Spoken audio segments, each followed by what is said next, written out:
We are now on the bottomless cliff, where the protagonist says that this place reminds him of old times, especially the days when he dreamed of becoming the god of martial arts. A dream he couldn't easily achieve, but desperately wanted to come true. Every time he talked about his dream, he was labeled as crazy. Even after all that training, it wasn't enough. Until suddenly, someone appears behind him calling him a crazy demon. He turns to see who it is, and it's the bright light official asking him to hand over the celestial jade he stole from the demonic cult. The protagonist asks if he can tell a story first, but the light official asks why he's trying to buy time. His time has run out. The protagonist takes out his jade from his pocket, saying that if he can't tell his story, he'll throw it off the cliff. This makes the light official apologize. Probably if the jade fell from this height, it would break into pieces. So, the protagonist begins to tell his story that he was really talented in mental games, strategy, tactics, in all aspects. He was also excellent at drinking and immune to the seduction of women, besides being excellent in the light body technique. The light official interrupts, saying he wasn't that good, stating that the reason seduction never worked on him is that women with natural beauty never liked him much. In short, they only send normal women after him, and this is a fact known to everyone in the martial kingdom. This makes the protagonist threaten to throw the jade again, but the light official asks him to continue his story. The protagonist just wanted to say that looking now, it seems that everything he did for the sake of the world was useless. But the guy says that doesn't make sense since currently he is in a higher rank than his own as a public enemy, and that's because he belongs to the demonic cult. In fact, when the guy mentions that the title of Crazy Demon was also given to him by the forces of justice, the protagonist again threatens to throw the jade into the abyss. This makes the guy apologize for speaking rudely. Seeing the whole situation, the protagonist says that this jade must be very important to him for him to be acting so sweet now, especially given the fact that he is emotionally controlling himself at this very moment. The light official, losing patience, tells him to stop spouting nonsense, noticing the guy's killing intent. He said he respects his decision and really wants to present a final fight. However, he says he should throw it away first since it will only get in his way during the fight. The light official immediately starts apologizing for being so emotional and asks if they can talk better, but the protagonist asks if it's not too late for that now, as he tirelessly hunted him for days while executing the Heaven and Earth network. Thanks to the light official, he hasn't been able to sleep or eat properly. He can't even go to the bathroom in peace. He asks if they have any idea what it's like not being able to go to the bathroom when you want. Pulling back the jade, the light official asks what he's thinking of doing. He says he's thinking of giving them a big shit since he never can go to the bathroom in peace. And then he actually ate the jade. Everyone at the scene was left puzzled, and when they started to understand, he was already sweating cold. The protagonist stands there saying that he didn't imagine it would taste like that, even without any expression of surprise. He says the jade tasted like peaches and tells the official that judging by his current reaction, that was the right decision to make. The official, now completely furious, orders them to capture him alive and to bring anything that's left of him alive to present to his lord. And so everyone went after him all at once. The protagonist entered his martial position, dodging the first sword strike. He struck the first one's stomach with force, hit the spine of another. He was dealing with everyone at once. He dodged up to two swords, and when he attacked, his fists seemed like blades that, while piercing, threw several enemies into the air. Of course, he was exhausted by it, so he decides to call the light official, asking how long he intends to let his lackeys die for him. In fact, he weakened him in this long pursuit, so why not come at him now? The official tells him to shut up and says he will be his opponent since that's what he wants. Then he orders all his subordinates to step back. The protagonist mocks his face, saying that now that he's weak, the official wants to look all-powerful for his lackeys, which makes him furious, coming at the protagonist telling him to shut up. But our protagonist also prepared for this and told him to come at him. The official was coming at full speed, channeling some kind of key in his hand. Our protagonist was already very weakened due to exhaustion, but still remained strong. Both were face to face, and the clash of ki was inevitable. The explosion generated by the impact was grand. A large part of the cliff collapsed. It was possible to see the protagonist flying away, and in his thoughts,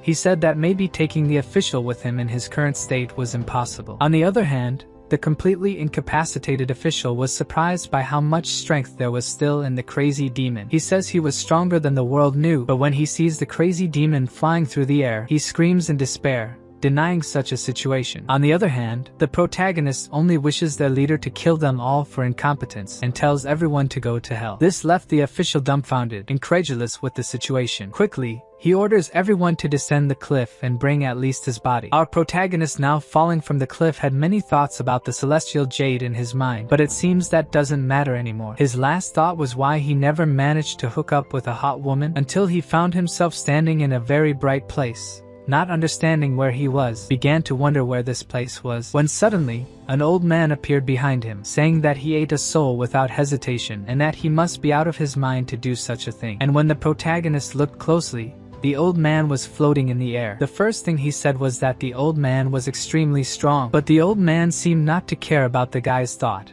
and just said that the celestial jade he ate contained numerous important martial artist souls. Now that he ate that, the souls that were unable to ascend will stay with his own soul. If the protagonist sleeps, the souls will wake him up. If he eats, the souls will share the essence of the food, and if, in the end, the souls cling to whoever he touches, his IQ will go into an uncontrollable rage. The protagonist, after hearing all this, says he really liked the situation. What makes the old man think he is crazy? Then the old man says he will ask him a question. What was the reason for swallowing the celestial jade? And the protagonist felt that the old man had enough power to kill him with just a look if he wanted. He is powerful beyond his comprehension, and can make his existence erased if he doesn't like the answer. The old man tells him to answer without lies or tricks, so he explains that he didn't eat it because he wanted to. He just wanted to make sure the leader of the demon cult wouldn't be able to eat it. This leaves the old man somewhat puzzled, and he asks him to explain better. He said he hates the leader of the demon cult since he doesn't see other people as equivalent humans. If someone like him became stronger, he doesn't even want to think about what that would result in. The old man asks if he doesn't like him because he doesn't see others as humans. So, did you do this because you didn't want someone like that to get stronger? Analyzing the whole situation, the old man said that this is actually a good reason to be doing good. This made the protagonist sigh in relief. Then, the old man says that the salvation he will leave for him is the first and the last. He won't be able to help him because he will receive a punishment. The protagonist didn't quite understand and asked what he meant. The old man just says that this is the best choice he can give him. It's his best gift. He says this while conjuring something between the palms of his hands. With that, our protagonist was completely engulfed by a mysterious light. And now, we are in another place. The protagonist wakes up completely scared, wondering where he is, until he begins to remember. His name is Zaha, and he is in the inn where he lived when he was a child. After getting up,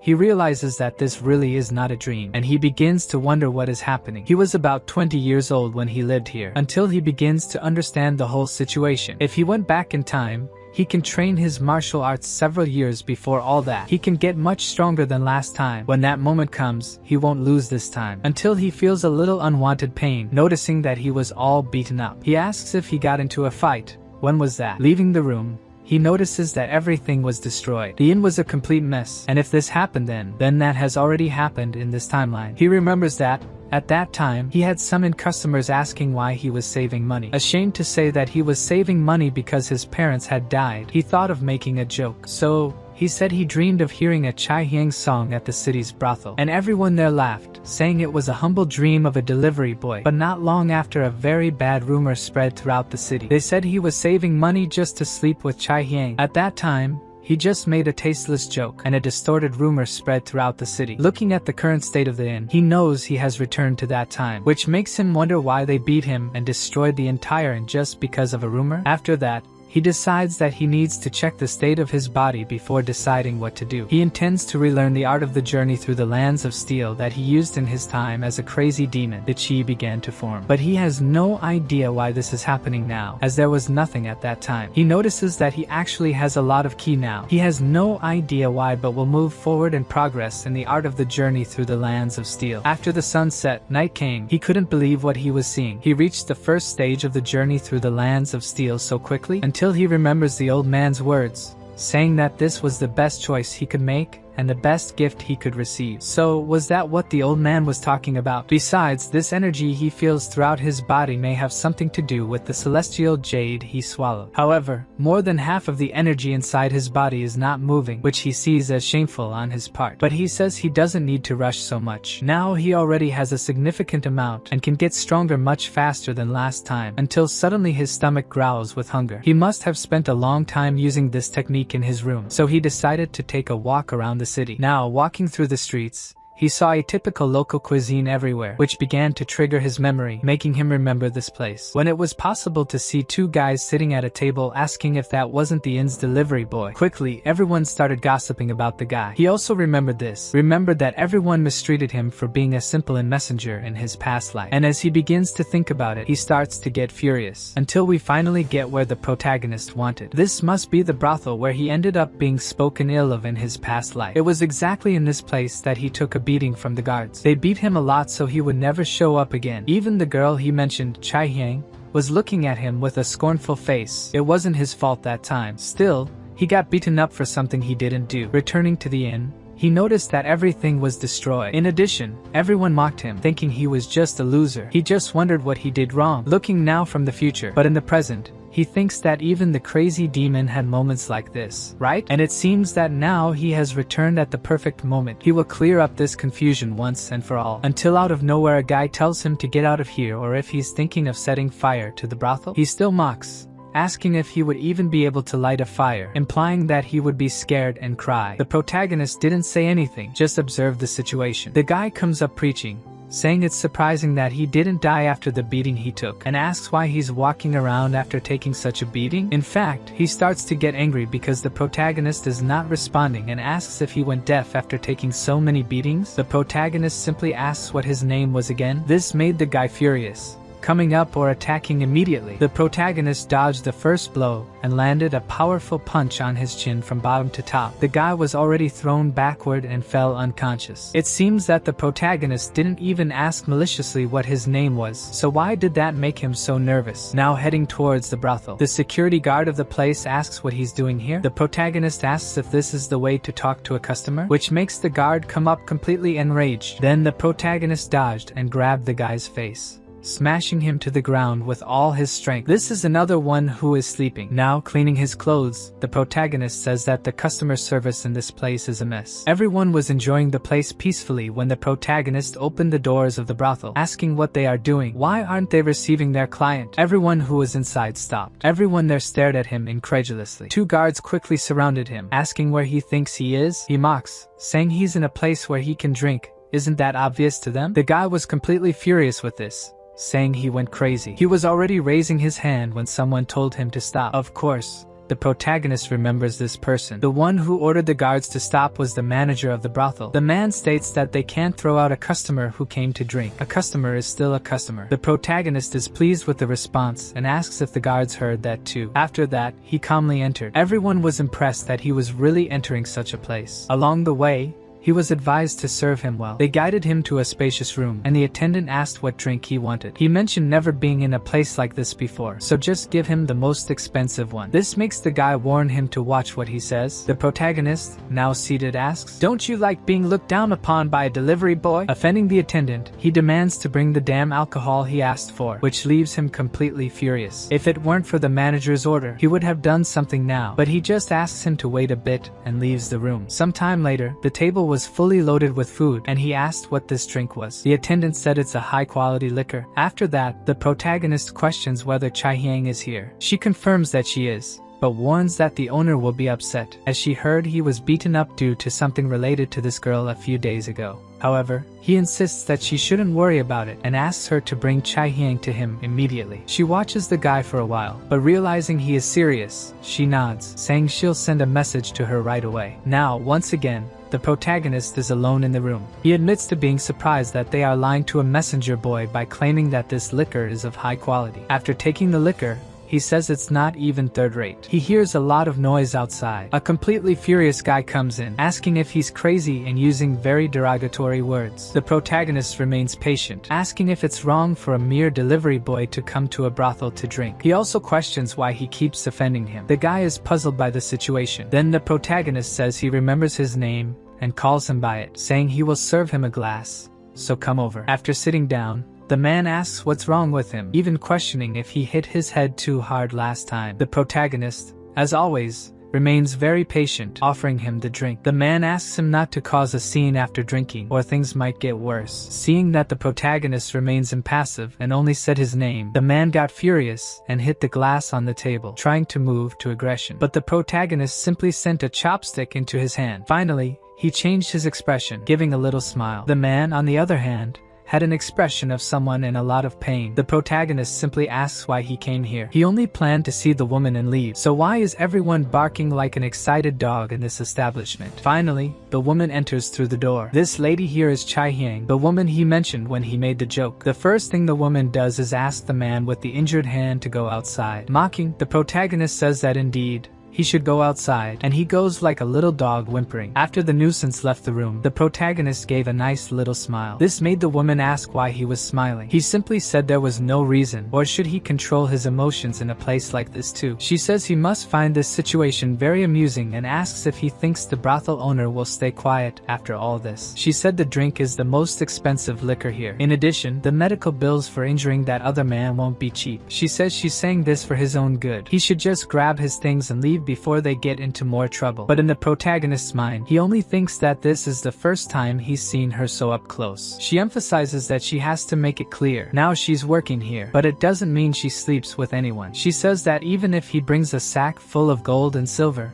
she won't sleep with him. She is not a prostitute. So he says he will also make things clear here. He says he never said he was going to save, so he can sleep with her if he wants. All he said is that he wanted to hear a song from her. As she said before, she comes from her arts rather than her body. Confused, she asks if this is true because what she heard was something else. And he says all this was because of a joke. He didn't know what to do and also didn't have the money. So he clarifies that the reason he was looking for her until now was to say this and tells her to leave now. She is completely confused by what he just said, and he reinforces by telling her to go away. She didn't expect this, did she? Until suddenly, 3 guards burst open the door with great force. They immediately call the protagonist, saying that he must have come here with the desire to die today and ask if they can handle it outside since it would be a hassle to clean the floor afterwards. On the other hand, the protagonist asks them to at least let him finish his drink before leaving. This starts to make the guys completely furious. He just asks what's the problem. He's sure the guys are confident enough to kill someone like him whenever they want, right? Counting the protagonist's words, they stop what they were doing and start laughing out loud, asking the woman to wait for them outside. Now, having only them at the table, the guard asks him to drink his last cup. Mocking the situation, he says that this guy is a real man. He came here with pride and even called for the woman. If he knew this guy was a real man, he would have beaten him much harder and regrets it. But now that they know it, they can beat him properly and ask what he thinks about it. The protagonist just asks if he wants a drink. This surprised the guard again, but he says he doesn't need it, and as soon as he finishes, they will go outside, so he asks him to stand up. On the other hand, the protagonist fills the glass again and drinks it. He was calmly savoring this drink that he called a third-rate liquor. This makes the guard wonder why he is so relaxed. Did he go crazy after the beating he took a few days ago? And it seems that finally the protagonist's drink is over, and he says he has only one thing to ask his old friends, and that is if he really is such a big joke. The guys ask why he shouldn't be a joke. He could have ended this with the beating he took a few days ago, but still escalated things to this point, until the crazy protagonist starts laughing, which surprises the guys, saying that he is really laughing. The men draw their weapons and start laughing along with the protagonist. Suddenly, everyone was laughing in this room until they finally drew their swords and came at him. The protagonist quickly lifted the table, leaving all the food floating in the air, and kicked the table with all his strength, causing it to crash into the guards. The 3 fell at the same time, incapacitated on the ground. The protagonist steps on the table,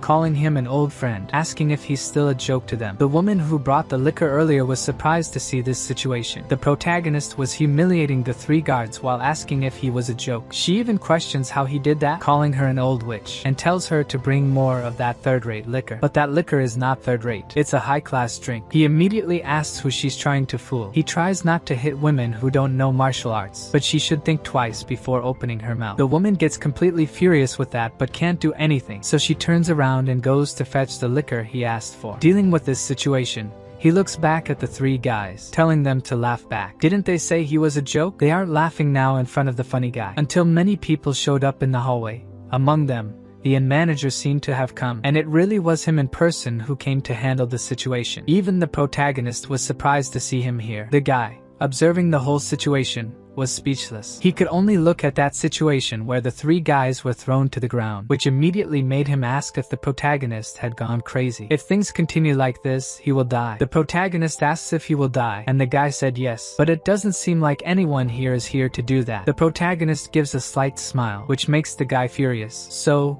he immediately went for it. It was supposed to be a clean blow to the neck. We can also see the protagonist holding a bottle in the background. The manager was impressed with the speed. When he was hit with a bottle to the head, shards of the bottle flew at the other guards. When we look back at the manager, he was injured. The protagonist remained impassive at that moment, so he just asked if anyone else there wanted to fight him. He had a frightening look. It seemed like no one would go against his will. The manager warns that this way he will really die. He would draw his sword, until the protagonist warns that he must think very carefully before acting. If he finishes drawing the sword here, he will die. The guy heard that and panicked. He was sure this guy wasn't lying. The protagonist mocks, saying that the most capable person in this town couldn't analyze and understand what was going on. He even questioned if the manager thought that these three who are covered in food and drink are like that because they weren't lucky. Besides, does the manager think he lost his eye because he was lucky? At that moment, we can see that his eye was indeed injured. So, he reinforces the warning, saying that if he doesn't want to die, he must think before acting. If he finishes drawing the sword here, he will die. The manager got the message. He understood that it's not an empty threat. He can't even see the movements of the other guy. So,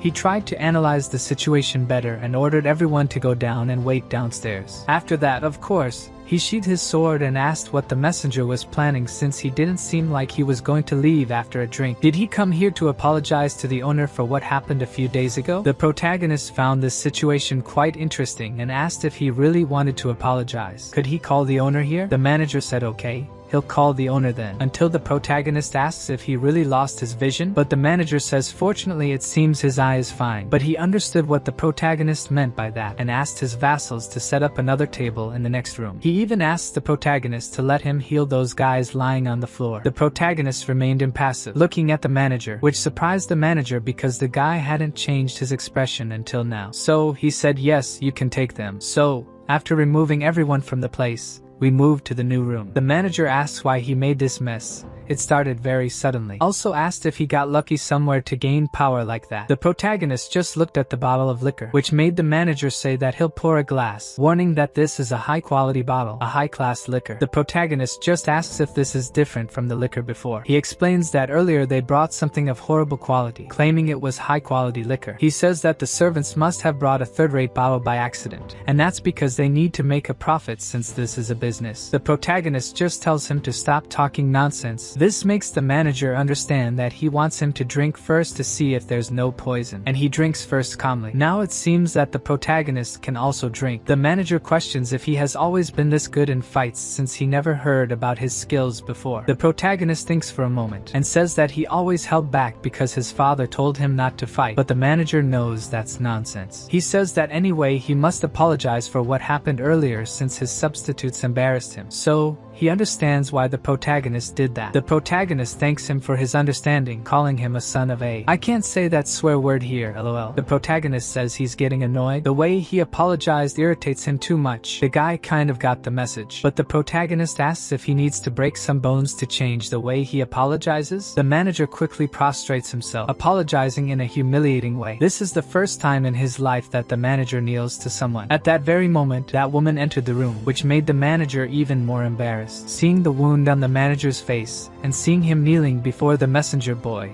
she kind of understood the situation. Even the manager lost to that kid? The protagonist quickly noticed the presence of the woman, which made the manager tell her to serve them. She was going to pour more drink into the manager's glass when he asked if she's crazy, telling her to serve that man and not him. Quickly she went to the protagonist to serve him. She began to pour the drink when the protagonist called her by her name. She asked what he needed, and he questioned if she knew about it. Even a messenger boy has pure love within this. This surprised the woman at first, but changing her impression, he said that, however, this love never pointed towards her, so go away from here. You're ruining the atmosphere of this place. She didn't know what to do or even say at that moment. When the manager asks what she's waiting for, telling her to leave, the woman feels completely embarrassed and leaves crying. The manager regrets that she's crying just for hearing that, until our protagonist calls the manager again, telling him to stop talking so delicately, especially because only his cut eyes are making him very uncomfortable. The manager, giving a smile, says he understands, and I don't know why this made the protagonist a little angry with the situation. The guy tried to remain impassive, but when the protagonist looked right into his eyes, the guy quickly prostrated himself in respect to his client and messenger from the inn. Jaha stares at a drink container while waiting for the owner to arrive. Shasamte says that he must be serving the Black Rabbit Union experts at the Pure Blossom brothel, and it will be difficult for him to come over. The protagonist says that the Black Rabbit Union is made up of unfair guys. Sumte confirms, saying that the union will be established in the Liang Prefecture with the approval of the Black Rabbit Union, which is why the owner is trying to please them. He tries to talk to the protagonist about what happened today, but Jaha cuts him off, saying he understands that even if he subjugated the owner, the Black Rabbit Union would get involved in the matter themselves. Sumte confirms that this is true. Angry, the protagonist slams his glass on the table, asking what the man wants him to do, have a drink with the owner and go back. Jaha asks if Sumte thinks that would solve everything. Of course not, he replies, asking Jaha what he would like to do instead. The protagonist says that maybe the owner and his brothers could serve him as subordinates. That way the Black Rabbit Union wouldn't interfere in this matter. Sumte asks if Jaha really thinks they would be willing to do that. Speaking of it, the protagonist mentions that he might as well create a sect in the Liang Prefecture himself, and they should join as his subordinates. Hearing this leaves Sumte confused. Jaha simply says he'll give him a chance, so he better make a good choice. He says that if Sumte thinks the Black Rabbit Union will win, he can fight against them along with the owner. Otherwise, he can join him. In his thoughts, Sumte wonders what made Jaha change so much. For what kind of errand boy talks about creating a sect as if it were nothing? Tired of waiting, Jaha slams his glass on the table and stands up to leave. Sumte asks why he won't wait a little longer. Jaha asks if the man thinks he's running away. He simply replies that yes, he does. The protagonist says that saying this, he's practically asking to be beaten up. Sumte is at a loss for words. Then he stands up and tells the protagonist to have a safe journey back and that he'll pay for his drink today. Jaha, as he leaves, just says he can do as he likes. Outside, several of Sumte's guards are waiting for him. Looking at all of them, Jaha just smiles and tells everyone to clear the way for him. They all do as the man says and wait with their heads bowed as he passes. As the protagonist goes down the stairs, someone is looking for him in the hall, asking where the errand boy is. Irritated that someone is trying to calm him down, the man wants to get the protagonist at all costs. Seeing this, Jaha catches the man's attention by insulting him. Immediately, the man charges at him, trying to attack him. But with just one strike, Jaha sends him flying.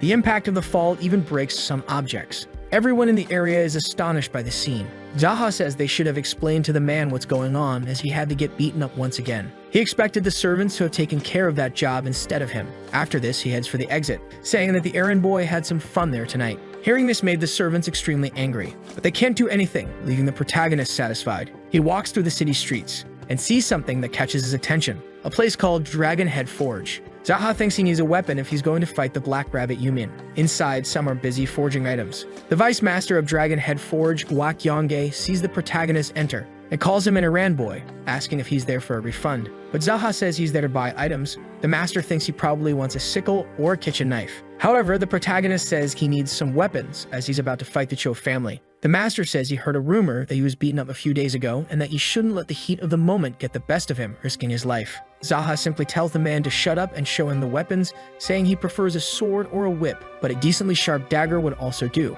"Are you going to use all of them?" asks the master. The protagonist says it's just his preference, so he should respect them. Then the master tells his servants to bring the Black Dragon sword, the White Whip, and the Cloud Dragon dagger. Speaking of which, he tells the protagonist that he used to like the chicken soup his grandparents made and asks why he's a terrible cook. Jaha responds that now is not the time to talk about this. The master sarcastically asks if the unification of the Myram world with an errand boy is a more appropriate subject. The protagonist doesn't like the man's attitude, and the master doesn't seem pleased with his presence there. However, the servants arrive with the requested items, and the master says that the protagonist can take as long as he wants to look at the weapons. But he says he is in a hurry and will buy them all. All of them come to a total of 99, says the master. Jaha questions the value of the weapons. The master says he's giving him a big discount because he's from the city. Then the protagonist makes a counteroffer, saying he'll pay 50 and borrow the weapons and return them after he's done using them. Such a deal doesn't please the master, who says that's nothing short of daylight robbery. Someone approaches and asks what's going on there. Their entire discussion has attracted attention. The main master of the forge, Kum Chuliang, introduces himself. Everyone there bows to him except for the protagonist. The vice master tells him that Jaha is planning a war against the Cho family brothers and wants to borrow the weapons for 50 Niangs. Chuliang asks if the protagonist is the grandson of the Jaha Inn. He says yes, and that it's been a while since he last spoke with Mr. Kum. He says he liked the chicken soup his grandparents made, but Jaha cooks terribly. The vice master says he's already mentioned that earlier. Kum asks the reason for the war and if it's because the Cho brothers are bothering him. He himself will make them stop. If they refuse to listen to him, he'll offer shelter and protection to the protagonist, as he has ties with his grandparents after all. He also says that there's no reason to make this situation bigger than it already is. Jaha doesn't like the offer much. He wonders if Kum was always like this because he doesn't remember him saying such things in his previous life. He also thinks that maybe the future has changed because he came back. The protagonist thanks Kum for his consideration, but he'd like to handle this on his own. Kum asks what he's planning to do. He asks the man if he has any interest in gathering all the forces of the blacksmiths in the area and establishing the Steel Dragon sect. The man is confused by what he hears. Jaha says that if the Chu brothers establish a union, he'll take even more money from him, and that's why he plans to establish a federation of sects in the Aliang prefecture. He wants to ensure that the Black Rabbit cannot do such a thing, and the brothels will belong to the Rebirth sect. The blacksmiths will belong to the Steel Dragon sect, and the architects will belong to the Chuck sect. He himself will gather the rest of the professions to create more sects accordingly. The man pauses to think for a moment. Jaha continues, saying that he won't be forced to pay any fees and the sects won't be above each other, as the goal is to make sure the money isn't stolen. Kum says that although it sounds sloppy, it's very well thought out and asks what the name of the sect would be. The protagonist replies that it would be a place for the poor, a dirty end. By combining them, it would be called the House sect. Kum thinks for a moment about the name given to the sect. He says it's interesting to see a mere errand boy trying to start a sect, asking if he's sure he can face the Cho brothers. Jaha simply replies that he'll see it with his own eyes. Then Kum tells his vice to give the weapons to the protagonist for free. After that, he tells Jaha that they'll continue this conversation if he survives. The protagonist agrees to this. Later, Jaha meditates a bit in his home. He hears the sound of trees swaying in the wind. This motivates him for something. Outside, some men are digging a hole. Jaha goes over to see what's going on. The second Chu brother, Igel, introduces himself. He says he was planning to call the protagonist there after finishing digging the hole. Then, Igel Cho stabs a knife into the table. Angrily, he tells the protagonist to sit. Jaha remains silent and just stares at him with a cold look. Igel Cho stares back at the protagonist. He says today is a great day for the Cho brothers because they've received approval from the Black Rabbit Union to unite the Liang prefecture with them. The protagonist stays silent and just listens. Cho also says that a kid who can't even make chicken soup is causing trouble in a brothel, and he wonders how to solve this problem. He refers to Jaha, and before finishing digging this arm, he asks him to show 3 reasons to let him live. Jaha laughs at the man's words. This irritates him with the contempt shown. Seeing the man's dissatisfaction, the protagonist asks if he should cry. Cho, irritated, calls him a bastard and tries to grab the knife, but he's surprised as the knife is no longer there. The protagonist quickly took it before him. Now afraid, the man is startled. Then the protagonist strikes his hand with the very knife. Jaha says he also has a question for Cho and asks for just one reason to keep him alive. Cho thinks that previously he couldn't imagine how a mere errand boy had caused problems at the brothel, but now it seems he knows the answer. One of the servants tells Cho that they have finished digging the hole. He tells them to dig deeper. Cho says to the protagonist that it seems he has gone through some sort of enlightenment, and congratulates him, advancing towards him. However, the protagonist quickly reacts and strikes him. The man is shocked by the speed of the counterattack. Jaha grabs his arm and stabs his other hand. Cho screams loudly in pain. The protagonist asks what the purpose of the hole is. He responds that it was to scare him. Jaha says that's a bad reason. Then he pulls the knife out of the man's hand. Afterward, he says that Cho hasn't given a reason to be kept alive. With both hands pierced, the man doesn't respond. The protagonist says that he can't think of anything, and unsurprised, he asks if Cho really thought there would be anything. He also says that not only did Cho traffic humans, but he also killed people when things didn't go his way, including some of his acquaintances who died because of him. Cho says that if the protagonist kills his brothers, the Black Rabbit Union will never let him go. But before he can say more, the man falls silent, realizing he's been struck. Jaha stabbed him in the abdomen with his own knife. With that, the protagonist tells him to give reasons to stay alive, not to threaten him. Then the man falls dead onto the table, not provoking any significant reaction from the protagonist. Afterward, he looks at the servants and sees that the men still haven't finished the job. He tells them to stop digging, leaving the men confused. Jaha asks why they're looking so shocked, saying that Cho was playing around with a knife and ended up stabbing himself. The men still have frightened faces. One of them asks who the protagonist is. Jaha says that he's clearly the errand boy from the inn. They say they don't think that's true, but the protagonist tells them not to doubt it and to remove their masks as he wants to see if he knows their faces. Shortly after, the men do as asked. The protagonist says he has never seen them before in Iliang's town hall and asks if they are from the Black Rabbit, but one of them says they recently worked at the brothel. Hearing this, the protagonist says they have 2 choices: die right there or burn Cho's body and return to their hometowns. One of the men says they'll return to their towns if the protagonist permits. Another says that, although he can't go back to his town due to personal issues, he'll never show up around there again. The third one agrees and says the same. Jaha then tells them to take care of the body and disappear. One of the servants asks if the protagonist needs help in the kitchen. Saying that he has no means to support himself, he leaves the Plum Blossom brothel. The protagonist asks if the servant is a good cook. He responds that he is. Jaha then asks if the servant can make chicken noodle soup. He says that's very basic and he's sure he can make something really good. But the protagonist says it doesn't matter and that he should only worry about his own life from now on. The man says he understands and wishes the protagonist a good rest.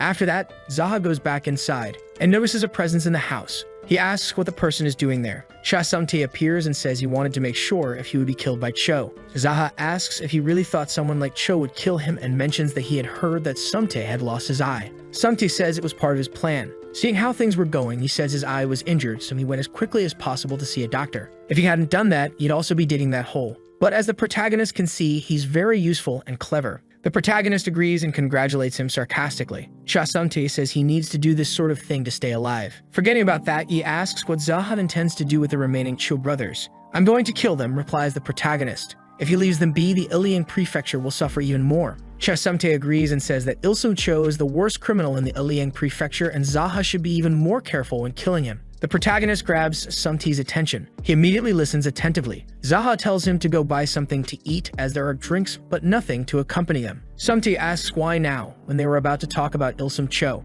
He also questions how an inn could have nothing to eat. The protagonist simply says everything is gone. Samtae doesn't understand how that happened but asks for money to buy something. However, Jaha says he has no way to pay either. Samtae mentions that this inn was famous for its delicious chicken noodle soup and asks how it ended up like this. Jaha says it doesn't matter, he should just buy a lot of food and something he likes to eat. And whatever is left he can eat the next day. Samtae heads out to buy the food and Jaha calls him. He asks what it is. The protagonist asks if he's taking a stroll and why he's walking so slowly. Samtae is confused by this, but gets irritated when he understands what Jaha meant. In his thoughts, he says he never imagined he'd be running errands for a mere messenger boy. The protagonist interrupts and rushes him. This makes Samtae run to buy the food. A feast is spread across the table. Samtae savors the food. Jaha watches him eat. He says Samtae can eat as much as he wants since he bought it with his hard-earned money. Samtae says he'll relish every bite. The protagonist states that his money comes from exploiting young women and deceiving people by selling cheap liquor as the best in town.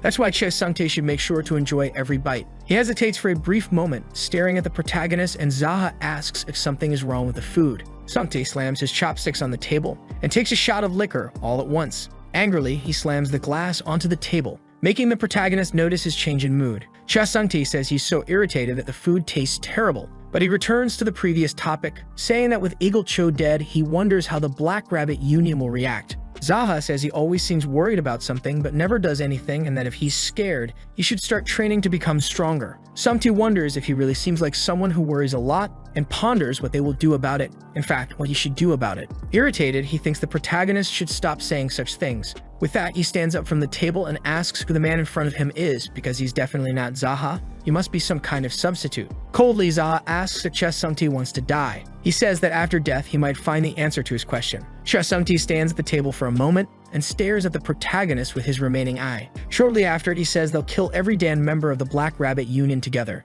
Jaha says that's wonderful, that he'll finish his drink and then go kill Ilsung Cho right away, because he already knows where the younger brother is and the only one left is Ilsung. Samtae is shocked by how casually Jaha speaks, saying he talks about killing someone as if it's just taking a bath after a drink. Jaha, in turn, says he can kill his enemy at any time, but the bigger problem is Sampiang Cho, since he's gone missing. Samtae thinks he'll return home soon. The protagonist is doubtful and asks if Samtae, in that case, can kill him. Samtae responds that he's confident enough to kill someone like Sampiang. Jaha is impressed by his words, but right after, Samtae says that due to the condition of his eye, the task becomes more difficult. Irritated, the protagonist tells him to decide already if he's capable or not. Samtae says he'll do it in his own time and can use his creativity to help, because he's known as Samtae, the Invisible Man. Jaha cuts short the nonsense he's hearing and asks Samtae if he can handle the 3 brothels if they take down the Cho brothers. He only responds by saying he is Samtae. The protagonist says he already knows his name. Since there are people making a living in the brothels, it won't be possible to get rid of everyone. They will need to pay a fair wage to these people and ensure they won't sell cheap liquor at high prices like Samtae has been doing. Jaha says they will support the sick, and if anyone wants to return to their hometown, they won't be stopped. Samtae says that will be difficult, but the protagonist insists they need to do it at any cost. Samtae asks why. Jaha responds to Samtae that it's better than having his beloved corpse in his hands. He tells Samtae to do everything properly, and that if he travels and finds out everything has turned into chaos, he'll make him have a personal conversation with the Cho brothers. Samtae, irritated, insults him, saying the task is easy, and even after agreeing to take care of everything, he's still being threatened, thinking that maybe, instead, he should retire and live in the mountains. The protagonist tells him to go ahead and do that, and that he'll find someone else to handle managing the 3 brothels with him. Soon, Sha-Sumti changes his mind and says he'll postpone his retirement. His pathetic attitude bores the protagonist. He takes the last sip of his drink and stands up from his table. Sumti sees him and asks why he's taking his clothes off in the middle of a meal. Zaha asks how he could wear Chase Sumti's clothes without taking off his own first, leaving Sumti very confused. The protagonist tells him to get up and take off his clothes. Sha-Sumti does so, calling him a thief. Zaha glares at him, making him feel cornered. Sha-Sumti quickly says that his insults are only directed at the Cho brothers. Calling him a thief, he hands his clothes over to the protagonist to wear and kill him. But on second thought, he says Zaha is smarter than he seems and didn't think he believed that going to the Pure Blossom brothel wearing those rags wouldn't draw much attention. He believes the protagonist won't even be able to enter the brothel, as he'd be driven away at the entrance. The protagonist doesn't even respond to this insult. Then he ties his hair back, and wearing Sumti's clothes, asks him how he looks. Sumti says he looks wonderful as always, and that he doesn't look like an errand boy, but at the same time he does. He also says that looking at Zaha now, he thinks he's more handsome than he imagined. Since wearing those rags that only beggars wear made him look like a homeless man, and if it were him, he'd always dress like this. The protagonist immediately punches Sumti, warning him not to make that kind of joke. He notices that the man's old habits are coming back as he's starting to act friendlier with him, leaving Sumti deeply embarrassed. Soon, Zaha says goodbye and mentions he'll be back soon. Sumti tells him to take care of his clothes, while saying goodbye to Zaha. Watching the protagonist walk towards his destination, he stares at him, wishing good luck to that bastard Zaha. Later, Zaha arrives at the brothel. The servants greet him and he asks how Thilsum Cho is doing. One of them notices that the visitor is looking for the owner and asks where he came from. Zaha says he came for the Black Rabbit Union and asks to be taken to Cho. The servant is startled by the mention of the Black Rabbit and asks for the visitor's name, but right away he receives a slap for his insolence. Zaha calls him useless and says he's a busy man. He tells the man not to waste any more of his time and to take him to Cho. Immediately, the servant apologizes and leads him inside. In the hall, he asks the protagonist to follow him. The two walk through the establishment and go up the stairs to the second floor. The servant asks the protagonist to wait as he'll announce his arrival. He sits down in a spot waiting to be called and observes the place, thinking it's quite impressive. Zaha concludes that Cho must be thinking of using this room to host the union and gain their approval for creating a new union in the Murim world. A little while later, someone opens the door. It's Cho, who positions himself in front of the protagonist, saying it's the first time he's seeing him. Cho thinks that a brat came late at night, and he even sat in his chair. He didn't even bother to greet him when he entered the room. Cho apologizes but asks what the visitor's position is within the Black Rabbit. Zaha asks who said he was part of the Black Rabbit. Cho responds that it was one of his subordinates. The protagonist asks Cho if he's sure he doesn't recognize him because this isn't the first time they've met. Cho, looking at him, realizes that it's the errand boy from Zaha's inn. The protagonist confirms that it is indeed him. This makes Cho furious, asking if Zaha has gone mad and how he dares to do this. He asks how the protagonist is still alive since his brother said he would take care of him. Zaha mocks Cho's brother, saying that the fact that he is alive is obviously because his brother is dead. Hearing this makes Cho even angrier. Cho is still shocked by the news he received, not believing that his brother died to a mere errand boy. Zaha confirms, saying that his brother visited him and even hired some people to dig a hole. That's when he decided to kill him. Shouting, Cho asks how Zaha dares and rushes at him seeking revenge. But this doesn't intimidate the protagonist in the slightest. He prepares to counterattack, and their hands clash. The impact is so strong between the two that it sends Cho flying back. He is startled but regains his balance. When he looks at his opponent, he notices something. The protagonist's internal strength is stronger than his. Zaha says that the Cho family is well known, but he is weaker than expected. Cho wonders how this happened since Zaha was just an errand boy for a measly local inn. The protagonist mocks Cho and asks if he has already given up. He then launches his counterattack. His sudden approach surprises Cho, and he tries to attack his opponent once more. Zaha gets closer to his enemy and uses his abilities to throw him far away. Cho is struck and crashes into the wall. The surroundings of the fight are destroyed, while Zaha, on the other hand, didn't suffer a single scratch. He looks at his hands, then stares at his opponent, noticing that Cho is coughing up blood because of the severe damage from the impact of his blow. He stands up and asks the protagonist how he can use such an advanced technique. Zaha just looks at him and grabs Cho by the neck, lifting him up. He says that it's okay for scum like him to learn martial arts, but when errand boys learn them too, it's surprising. With force, the protagonist tightens his grip on Cho's neck even more, saying that after so many years of ruling this village, he still decided to use other people's lives for his own benefit. He calls him mediocre for that. Immediately after, the protagonist slams Cho to the ground. The noise echoes throughout the establishment. It catches the attention of everyone present. The servants approach and see their lord being attacked. Jaha says that it was their job to prevent their lord from being killed and asks what they are going to do next. He simply looks at them all, saying that the leader of the Black Rabbit Union has already changed his mind and decided to postpone the creation of the sect in Ilian province. He also says that he has already used the Cho family as an example,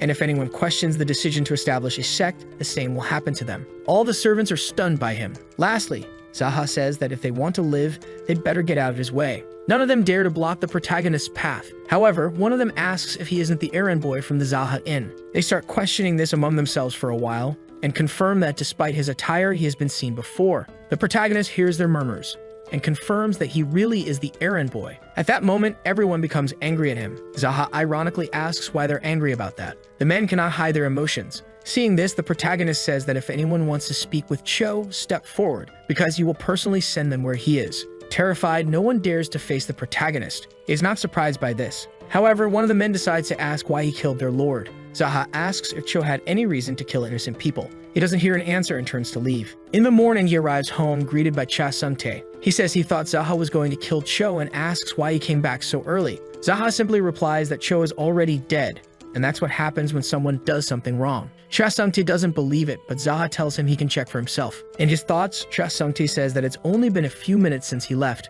and he still seems completely fine after killing Cho. He also wonders how he got so strong in such a short time. Jaha tells Cha Sumte to take advantage of the moment and clean the inn before leaving. Cha Sumte is still in shock. He thinks that Jaha is quite bold to order him around like that. But soon after, he looks for a broom to obey the order. The protagonist, meanwhile, is resting. He has taken care of the most urgent matters and can return to training. While meditating, he recalls the fight. When he used an advanced technique to counterattack his opponent, his strength is returning faster than he expected, and it makes him think that he cannot miss this opportunity. Soon, he focuses to improve even more. While he does that, an entire day passes. The news that Cho is dead is already spreading, and some say that an errand boy killed him and disappeared some time ago. Cha Sumte, who was walking around the streets, returns to the inn. The protagonist finally finishes his meditation, achieving the skill of the wood land, and is approaching the dark land. Even though he reached this level before, his understanding has become faster and deeper. For him, there is no more doubt. He is sure he can become even stronger than in his past life. However, when he looks around, he notices that his room is a mess, and the smell is horrible too.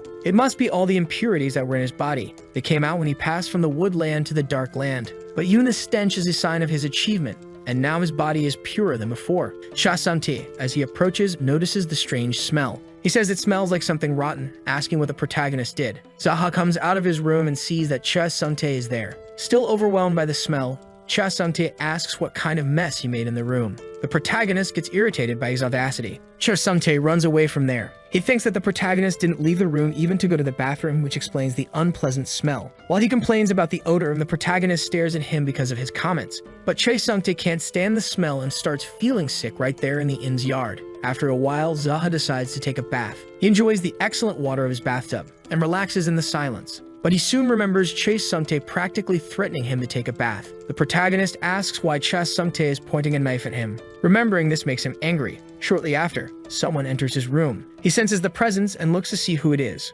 Seeing that it's Cha Hyang, he asks what she's doing there. The woman says she came to help him with his bath. Jaha doesn't understand, but Hyang insists that she's there to help him under her brother's, Sumte's, orders. She says that if the protagonist doesn't want her to do anything, at least let her help when it's time to dry off after the bath. But Jaha interrupts her, saying that he doesn't need any help, and that he's going to talk to Cha Sumte as well, but she doesn't have to do this kind of thing anymore. He adds that she is not a woman who sells herself, but rather a hostess who welcomes people. So he expects the girl to act accordingly. After he finishes speaking, the girl looks confused. Jaha thinks that the bastard Cha Sumte makes her do this kind of thing, even though he didn't ask for it. While holding her towel, the girl observes the protagonist. After that, she thanks him and says that regarding what happened before, she would like to apologize. The protagonist says it's no problem and that everything is in the past. Hyang says she heard that he is strong, and asks why he decided to fight back only now. Jaha simply replies that he can only take revenge after being beaten. An old man can start his revenge 10 years later and not be late, but when it's an Iran boy, the time starts counting when they are beaten. Cha and Hyang ask if this applies to everyone. He says no, because he just made it up,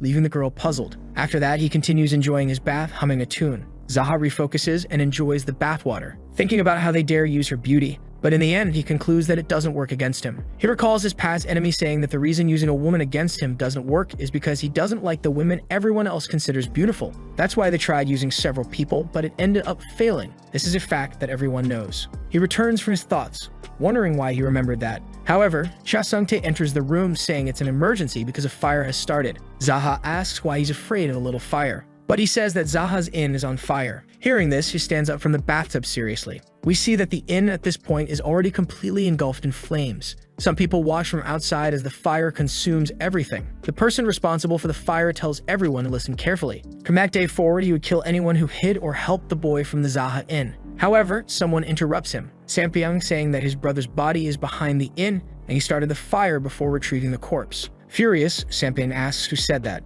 Zaha steps forward and says it was him. Looking at the man, Sampyeong asks who he is. Zaha responds, saying that he burned down his house and still asks that. What's wrong with him? With that, Sampyeong recognizes Zaha and wonders what happened to the Iran boy he once knew. One of Sampyeong's companions asks if the man in front of them is Zaha. He confirms. The man then asks if they were brought there to kill a mere errand boy. Confused, Sampyeong is at a loss. The assassin confirms that Sampyeong's brothers were planning to form a sect in Ileang province, right? But they are struggling against a mere errand boy and still want to create a sect. Embarrassed, Sampyeong is surprised. The assassin says that if he draws his sword for an errand boy, the entire Mirim world would laugh at him, telling Sampyeong to kill the boy himself. He becomes enraged by such humiliating words. Finally, the man says that the best option would be for Sampyeong to call his brothers. Sampyeong feels ashamed by these words. Even Zaha agrees with what was said, telling him to have some common sense. He tells Sampyeong not to order others to do the job he should be doing and challenges him to a one-on-one fight, suggesting that they should enjoy the flames and throw the loser into them. The assassin says the Iran boy thinks too highly of himself. With that, he makes a decision. He announces that he, Noon Jiziak from Hurricane Castle, will be the witness of this duel to the death. Being challenged, Sampyeong is practically forced to draw his sword.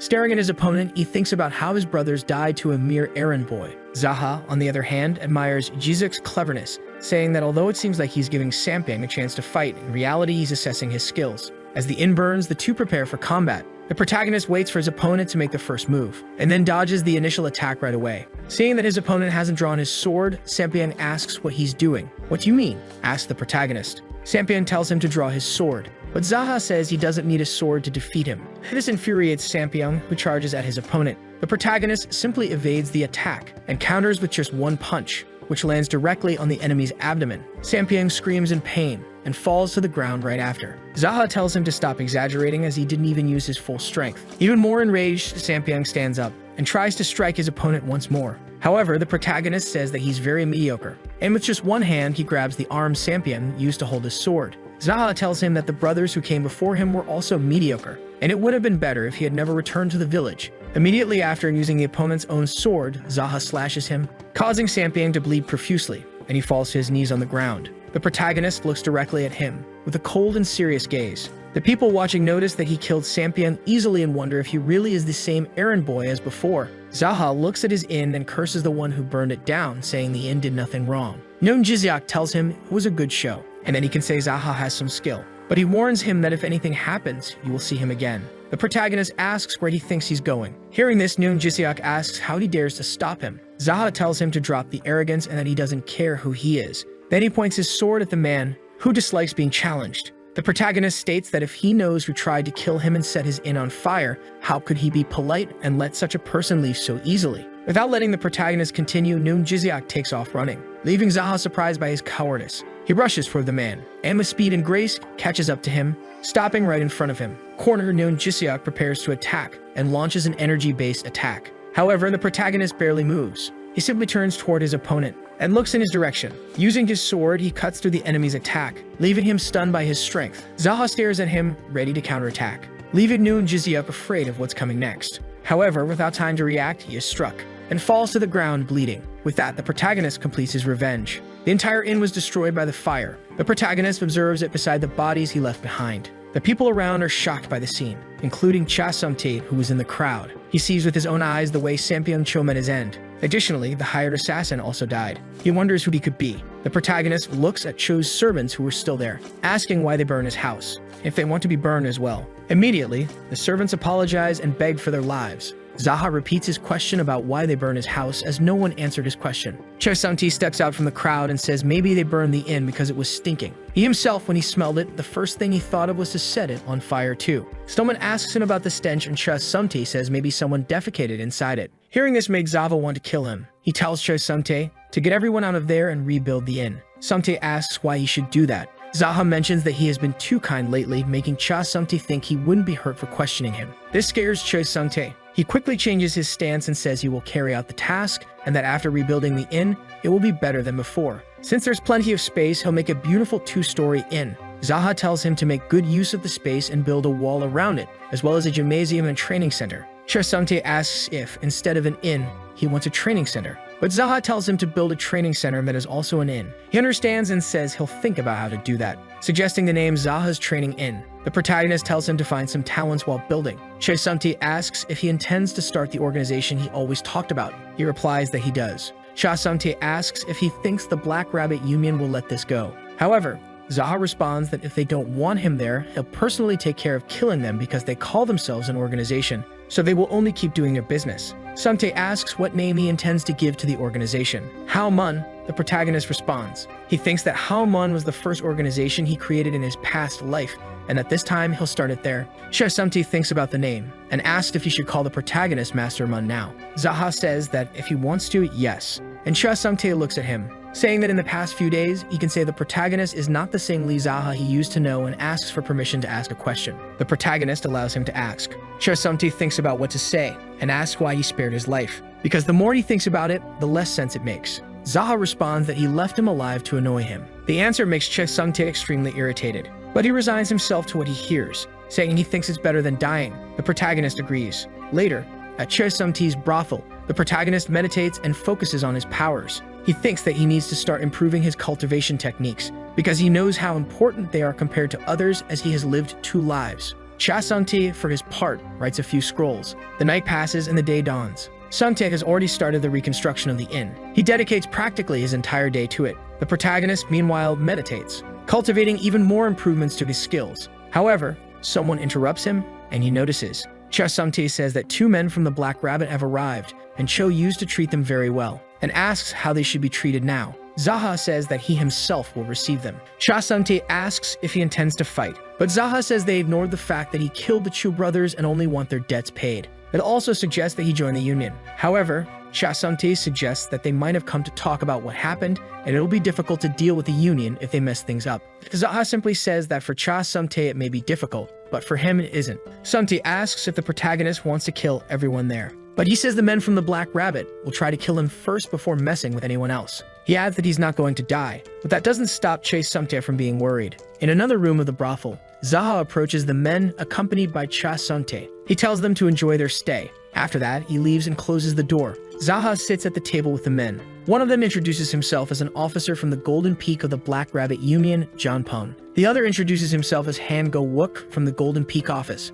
Zaha doesn't greet them back, which makes the men irritated by his audacity. John Pung says he heard that Zaha killed the Chill brothers and asks if it's true. The protagonist confirms it. His dry and direct response startles the men. Zaha asks why they're doubtful and if they, by chance, are relatives of the dead brothers despite having different surnames. Both men are confused and angered by such words, thinking that the protagonist is too arrogant, believing he can defeat anyone just because he defeated the Chill brothers. Or perhaps he's just too confident in his abilities. Noticing that the men didn't respond, Zaha asks why they are so quiet. Again, the two do not respond. The protagonist thinks that maybe they came to collect, but they're being far too silent. John Pung thinks for a moment before speaking, and says that the Chu brothers gave them permission to form a sect in this province, but the protagonist killed them. Zaha wants to know what his point is. John Pung says that if he tells this to the Union, things will get ugly for him as Zaha disrupted the Black Rabbit's work. The protagonist now understands what he meant, and says that John Pung wants him to continue the bribes that the Chu brothers paid them. This makes the protagonist not seem so bad in John Pung's eyes.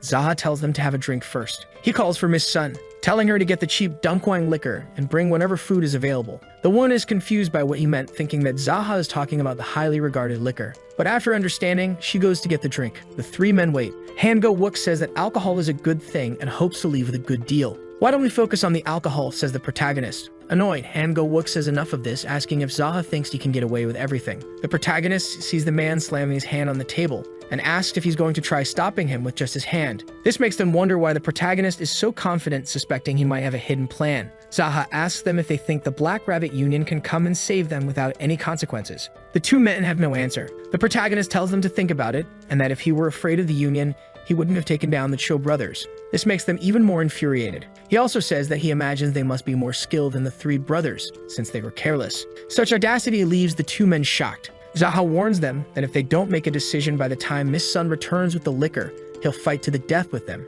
as he's already made up his mind. Hearing Sun's footsteps, he says that she's already approaching. Then he stares at the two. While listening to Sun's movements, the woman walks toward them and hears something that surprises her. The two men tell the protagonist not to worry and to relax, as they will make sure to speak highly of him to the Black Rabbit Union. With a smile on his face, the protagonist says he'll trust them. Speaking of which, they say it was very good that Jaha killed the Cho brothers, as they never liked them anyway. The protagonist laughs at hearing this. After the two leave the brothel, they quicken their pace to get out of the area as fast as possible. Chef Sungtae asks the protagonist if he's really going to let the two go just like that. He replies that if he kills them, the Union can use it as an excuse to retaliate. To them, it doesn't matter who rules the province, only if that person obeys them. The only person they should avoid now is the master of the 12 celestial palms, known as the Slayer. Jaha says that he will be training, and in the meantime, Che Sungtae should confiscate the assets of the brothel owners and avoid any problems, as he'll be the clan's administrator. These words don't seem to please Che Sungtae, but the protagonist asserts that he should be careful and that he will be removed from the position if he tries to steal any money from the clan. Cha Sungtae asks what will happen if he's removed from the role. The protagonist responds that he'll become a corpse. This feels unfair to Cha Sungtae, but Jaha says he can do that since he's the clan leader. And before leaving, he tells Che Sungtae that he should be congratulated for becoming the administrator, as it's a once-in-a-lifetime opportunity. However, Che Sungtae is not pleased at all and becomes furious. The protagonist, on the other hand, just walks out of the place calmly. In his thoughts, Che Sungtae concludes that it is difficult to make a living in Jianghu. He goes to a shop and meets with Kum. The master of the forge greets him. Jaha sits at the table for their meeting. A waiter asks if he would like a pot of noodles. The protagonist accepts the meal. Kum says he still can't believe he really got rid of the Cho brothers, but the protagonist affirms that he did. His friend asks if the Black Rabbit Union will come after him, because if that happens, many innocents will die. In his thoughts, Jaha tries to remember if Kum was like this in his past life and concludes that he was always against paying protection to the Cho brothers. Jaha tells Kum that the Union will not come after him, and even if it ends in a battle, the rest of the people will be fine, since it was he who killed the Cho brothers. Kum asks if he wants to take on the Union alone. The protagonist affirms that he does. It's hard for Kum to believe, but for him it's also unbelievable that the errand boy from the inn killed all three brothers in such a short time. After that, Kum says the bill is on the protagonist and thanks him for the meal. Jaha asks if Kum is really going to take advantage of a poor errand boy, but Kum says he's no longer that. The proper thing would be to call him a clan leader now. Duk Soo-hyun, the owner of the noodle shop, asks what this Hao clan is and if Jaha was the one who founded it. However, the protagonist asks if he's part of the clan, but Duk-soo says he doesn't remember signing up to join. Jaha says his acquaintances are automatically part of it. That being the case, Duk-soo will ensure free noodles for the sect leader from now on. He hands a bowl of noodles to Jaha and asks why he's saying that, but someone interrupts the conversation and calls Jaha outside. A man completely covered approaches, staring at the protagonist from a distance. The shop owner says someone is calling Jaha, and he asks if the man isn't one of his customers. Duk Soo-hyun just tells Jaha to be careful. Kum tells the sect leader not to be careless and wonders if it will rain soon, as his back hurts. The protagonist gets up from the table, saying that his friends only call him sect leader when it's to solve these kinds of problems. Outside, it starts to rain. The mysterious man waits for the protagonist to approach, and asks if he is the one who killed the scout known Jizyuk. Jaha says he remembers hearing that name somewhere, and recalls the assassin who accompanied Cho on the day his inn was burned. The man introduces himself as Wei Sanwoo from the Black Castle. Jaha remembers the twin-sword demon Wei Sanwoo who pursued him in his past life but ended up dying by his hands. Currently, he looks younger, but the protagonist is certain it's him. Wei Sanwoo asks why Jaha killed Jizyuk, but he replies that the man burned his house. Wei Sanwoo says he understands now, but because of that, he will kill the protagonist. Jaha asks if things will really go as Wei Sanwoo planned, and if nothing will get in his way, just like his bald head. Irritated, Wei Sanwoo says he will have to start by slicing his enemy's tongue. A lightning bolt strikes between the two of them. Taking advantage of this distraction, Wei Sanwoo moves toward the protagonist to attack him. He uses his sword, but Jaha manages to dodge. His movements are very quick. With his foot, he kicks up some mud at his opponent, aiming directly at his eyes. The protagonist remembers that the twin sword demon is actually two people and is certain that Yu Yangsu is there as well. Wei Sanwoo tries to strike again, but Jaha defends. The protagonist hasn't even drawn his sword yet, and dodges the opponent's moves with ease. Jaha realizes that the enemy is letting him defend to hide Gu Yangsu, so that he can then attack him from behind. With a sword in his hand, Sumte appears to help, but the protagonist tells him to step back, because the enemy is a martial arts master. The rain disrupts Sumte, and he removes his eye patch. The enemy doesn't give the protagonist a break, and he warns Sumte that another one is hiding, so he should be careful. Sumte is surprised and asks where the other one is as he can't see anyone. But on the roof behind Sumte, the other enemy appears and jumps toward him, joining his partner. The surprise appearance startles Sumte, and the protagonist confirms that the other finally showed up. Xiaonu realizes that the protagonist already knew there would be two of them. He tells his junior brother that the opponent is a martial arts master hiding his strength, so he shouldn't be careless. The two of them advance side by side, carefully observing the opponent in front of him. Sumte in turn calls Xiaonu a damn bald head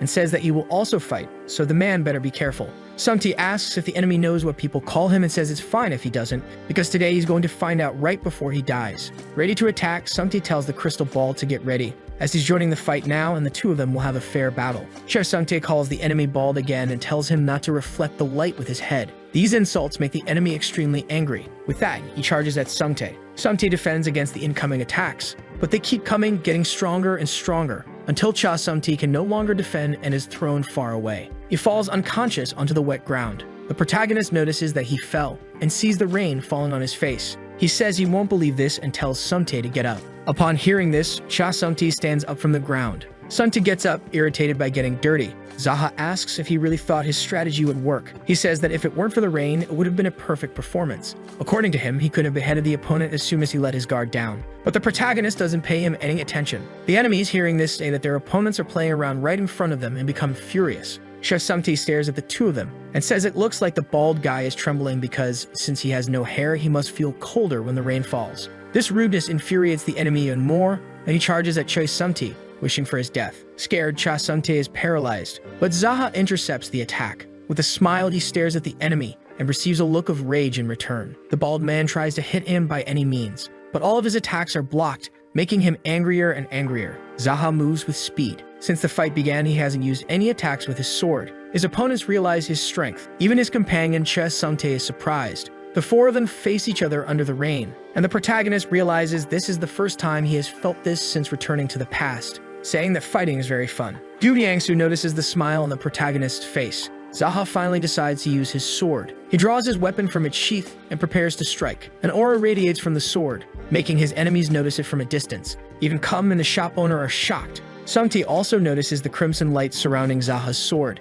The enemies grow tense at the sight of the sword, but the light emanating from it becomes stronger and stronger. The bald man looks at his partner, and the two move toward their opponent. Jaha is surrounded by them, but he shows no reaction. Both circle around him and decide to attack simultaneously. But the protagonist quickly notices and calculates his enemy's next moves. Then, with just one strike, he hits both of them. Immediately, a torrent of blood gushes from their bodies, and the two fall to the ground. With both eyes, Sumte witnesses this scene. Inside the noodle shop, the two men are also witnesses. The rain washes the blood from the ground, and Jaha stands still for a moment to be cleansed as well. Sumte thanks him for his effort, but Jaha tells him to act as he always does. Sumte asks who the enemies were, and the protagonist responds that they were from Black Castle. He says that Black Castle is above the Black Rabbit Union. This is becoming bigger than he thought. Jaha says he's going to take a bath, and Sumte says he'll stay behind to clean up the mess he made. With that, the protagonist walks away. After watching the entire fight, Kum confirms that Jaha really did kill the Cho brothers. Back in the brothel room, the protagonist takes his bath. He thinks that he's definitely gotten stronger and faster, but it bothers him to kill people who were supposed to die in the future.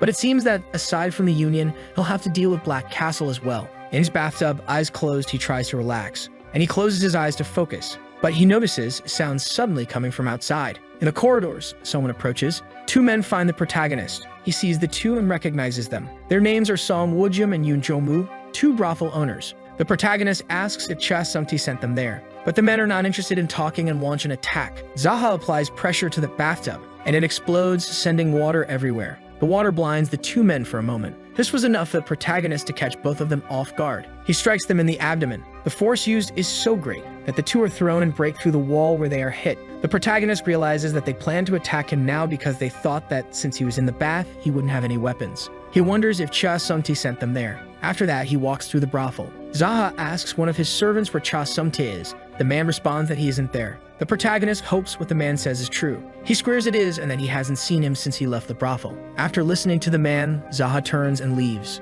He doesn't know if Sumte is involved in the attack, but if he finds out who planned it, he will kill them for sure. Outside, he notices that Cha Sumte is running away from someone. He looks in the direction of the voice he heard and runs toward it. On the way, the protagonist sees several dead men. He sees all the fallen bodies, wondering what happened there. Jaha runs through the city streets and sees someone being cornered. Several men surround Cha Sumte. He tries to defend himself but is at a disadvantage. The protagonist watches the entire scene and approaches the men. As he gets closer, he sees that Sumte, although injured, is still alive. Cha Sumte begs Jaha to save him. In his mind, he curses Jaha as he didn't want to be in this situation. Still surrounded, Cha Sumte finds himself desperate, shouting for the protagonist not to just stand there and save him already. Jaha says that he doesn't even try to say thank you first when others come to save him. The protagonist then stares at all the men and tells them not to wait any longer and attack him at once. The men say they don't need to be afraid of a mere errand boy. With that, they all charge at him together. Seeing them attacking together, the protagonist doesn't even put in much effort. He hits the first one with a punch.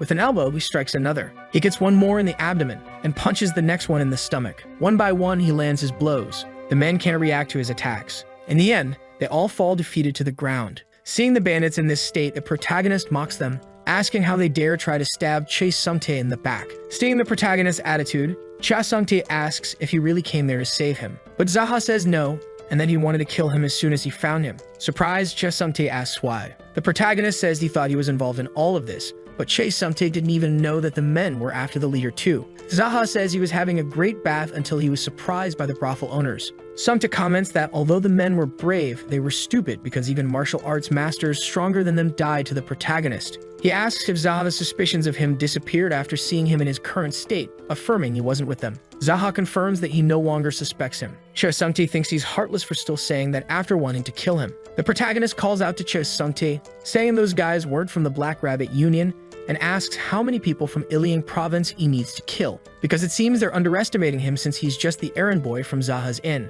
So he asks Cha Sumte what needs to be done to ensure this doesn't happen again. Sumte says he will take care of it, and then no one will dare to underestimate the clan leader. Jaha tells him to handle it properly. He states that it must be done correctly. Cha Sumte says he will take care of everything, and that Jaha doesn't need to worry. Leaving there, the protagonist thinks that he needs another bath again. A new day begins for Cha Sumte, and he is overseeing the construction of Jaha's inn. Meanwhile, the protagonist is meditating as always. The workers supervise the reconstruction of the inn. After a month, the foundation is already established. Jaha is not content because he thought that after so much time, there would be something bigger. But Cha Sumte says the workload is massive, so it will take another year to finish. He asks if it can't be done faster, but Cha Sumte replies that it can't. He also wants to speed things up, but it won't go faster just by throwing a bunch of people to work. Cha Sumte says he found a decent person to work, so things will gradually speed up. He points to one of the workers and says the man is responsible for leading the construction team. The man introduces himself as Yeon Jae-sung. Jaha recognizes him, remembering that he was a master craftsman when he wasn't yet the leader of the Hao clan,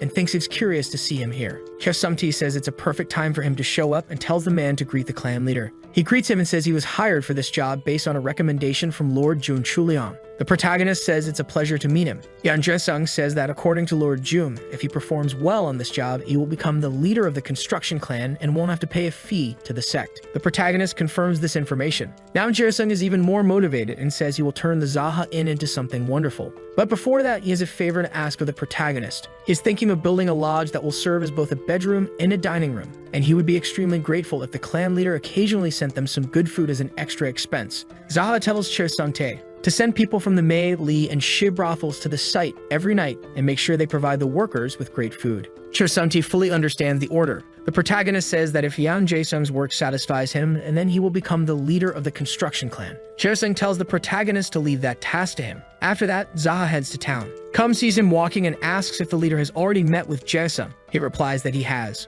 Kum says that Jae-sung is a very talented young man and works so hard that people even look for him day and night. The protagonist understands what he means and thinks that it's unbelievable the boy has a relationship with Lord Jun. and it will be very good to have him as part of his clan. Kum says he wanted to give the clan leader a gift to celebrate, and asks the protagonist to name any kind of weapon he desires. Jaha asks if Kum has ever made anything that can be considered a renowned or valuable weapon. The master blacksmith replies that he hasn't. He says that the protagonist wouldn't be able to sell such a weapon, and if word got out, he'd need a lot of luck to not be killed after someone stole it. Even if he managed to sell it for a good price, others would threaten him to make something similar. Jaha thinks that this makes sense, and that's just the way things are. So regardless of the type, he would like a weapon that is durable, one that will never break or be surpassed by any other. Kum says that if he wants durability, a staff, rod, or spear would be a good option. He asks if the shape of the weapon matters, but Jaha says it doesn't. That the master blacksmith says he'll keep this information in mind and someday will gift him the weapon. The protagonist says he'll look forward to it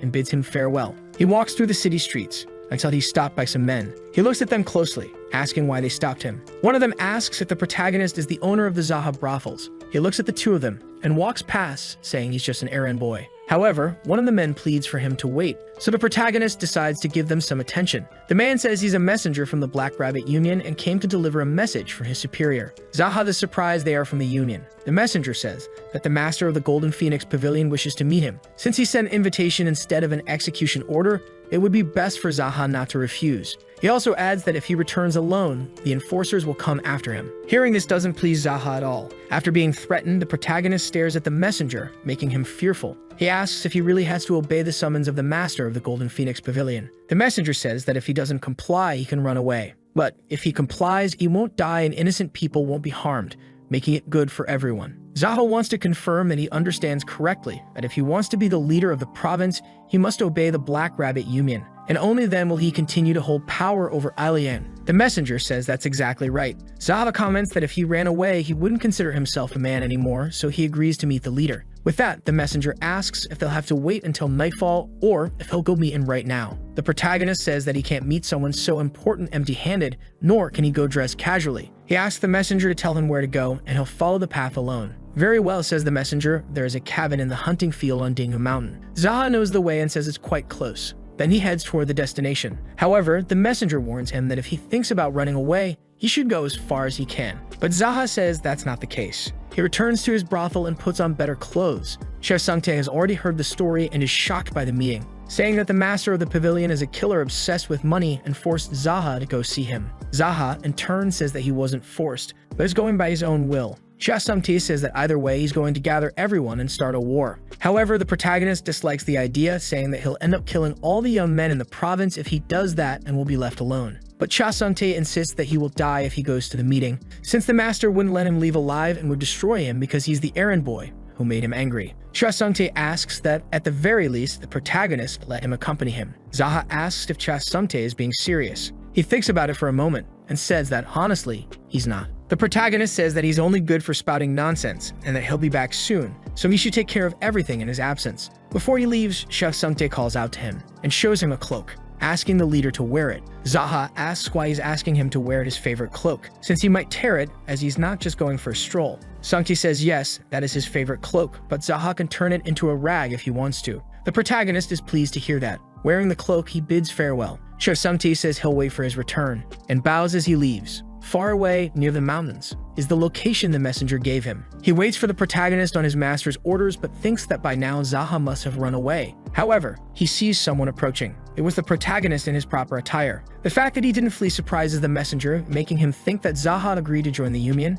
saying that the errand boy is truly greedy. Jaha reaches the door and introduces himself. The messenger thinks that a mere errand boy is full of himself just because he killed the Chu brothers and wonders how long this confidence will last. He welcomes Jaha and says that the pavilion master is waiting for him. The man opens the door and the protagonist follows him. In the middle of the place, a man awaits him near a bonfire. Jaha recognizes who it is. The master of the Golden Phoenix Pavilion, Ban So-won. His messenger introduces the protagonist as the owner of the brothels, Yi Jaha. Ban So-won finds it amusing that he's the owner of brothels. The protagonist, in turn, shows no reaction. He says he wanted to see who the bastard was that took over the 3 brothels, but Jaha is younger and more arrogant than he expected. Ban says that if the protagonist came all the way here without running away, then he's going to say that he'll take care of the 3 brothels and will want compensation for it. He adds that Jaha doesn't know his place and his greed is proof of that. But such thoughts never cross the protagonist's mind. He just sits in the chair in front of the man. This action enrages him because he hasn't given permission to sit. Jaha asks why he needs his permission. This makes the man livid with anger. The tension between them frightens the messenger. He thinks the protagonist is insane as he didn't even try to please the master and expected him to come crawling to his feet, but he did worse than imagined. The master says the protagonist is crazy. He agrees with those words. This makes Ban burst out laughing. He calls the protagonist an amusing brat and asks his age. Jaha asks why he's curious, saying that he wasn't called there just for that. Once again, the harsh words make Ban furious. The protagonist says that if that's all you want to talk about, and now it's his turn to listen, and orders the man to choose between dying alone or wanting his subordinates to die as well. Ban, fuming with rage, asks how he dares to be so arrogant, stating that it will be difficult for him to spare his life now. Then he draws his sword. The protagonist immediately notices the movement, and before the opponent can do anything, he kicks him. Ban tries to defend the attack, but the protagonist uses so much force that he can't block it. He is soon thrown far from where he was. The look in Ban So-wong's eyes reveals his nervousness, but the protagonist has a more focused gaze. Ban stands up, ready to attack again. He grips his sword, but he notices that he's already bleeding from the blow he received. His messenger notices it too. Everyone present witnesses their master getting beaten. Jaha, in turn, says it's amusing that Ban claimed he would spare him, and says that it's not him who needs to be spared. Ban feels fear upon hearing this.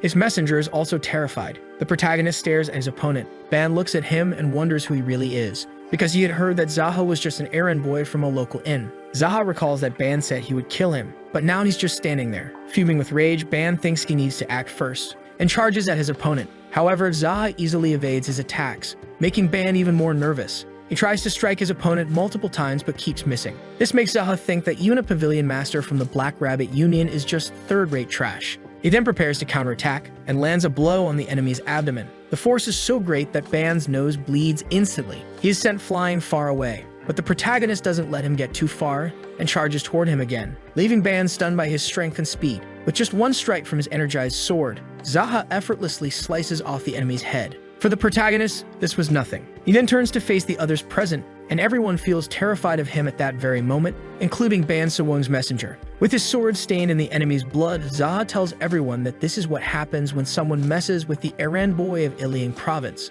The messenger cannot believe that the pavilion master lost the fight so easily. Jaha looks at the servants and asks if anyone else wants to die along with Ban So-wong. Everyone hears this and is in shock. One of them says that the protagonist has just attacked the Black Rabbit Union and asks how he will deal with what will happen from now on. The protagonist asks why he is curious, since they are all going to die right there. Trembling with fear, everyone is terrified. Jaha tells everyone to kneel before he counts to 3. If anyone is still standing when he finishes, he will send that person to meet Ban. He starts the count at 1. When he reaches 2, one of the men becomes even more frightened. He kneels immediately. Instantly, the other servants do the same. Soon, all of them are kneeling before the protagonist. Seeing this, Jaha is satisfied. The reason why he endured the pain and pushed himself while cultivating, training in martial arts, and meditating while fasting. It was all for a moment like this. He looks up for a moment, then turns back to the servants. One of them asks if the protagonist is going to let them live, but Jaha asks back why he should do that. The servant says that the protagonist mentioned he would let them live if they knelt. Jaha corrects him, saying he stated he would send them along with Ban if they did not kneel,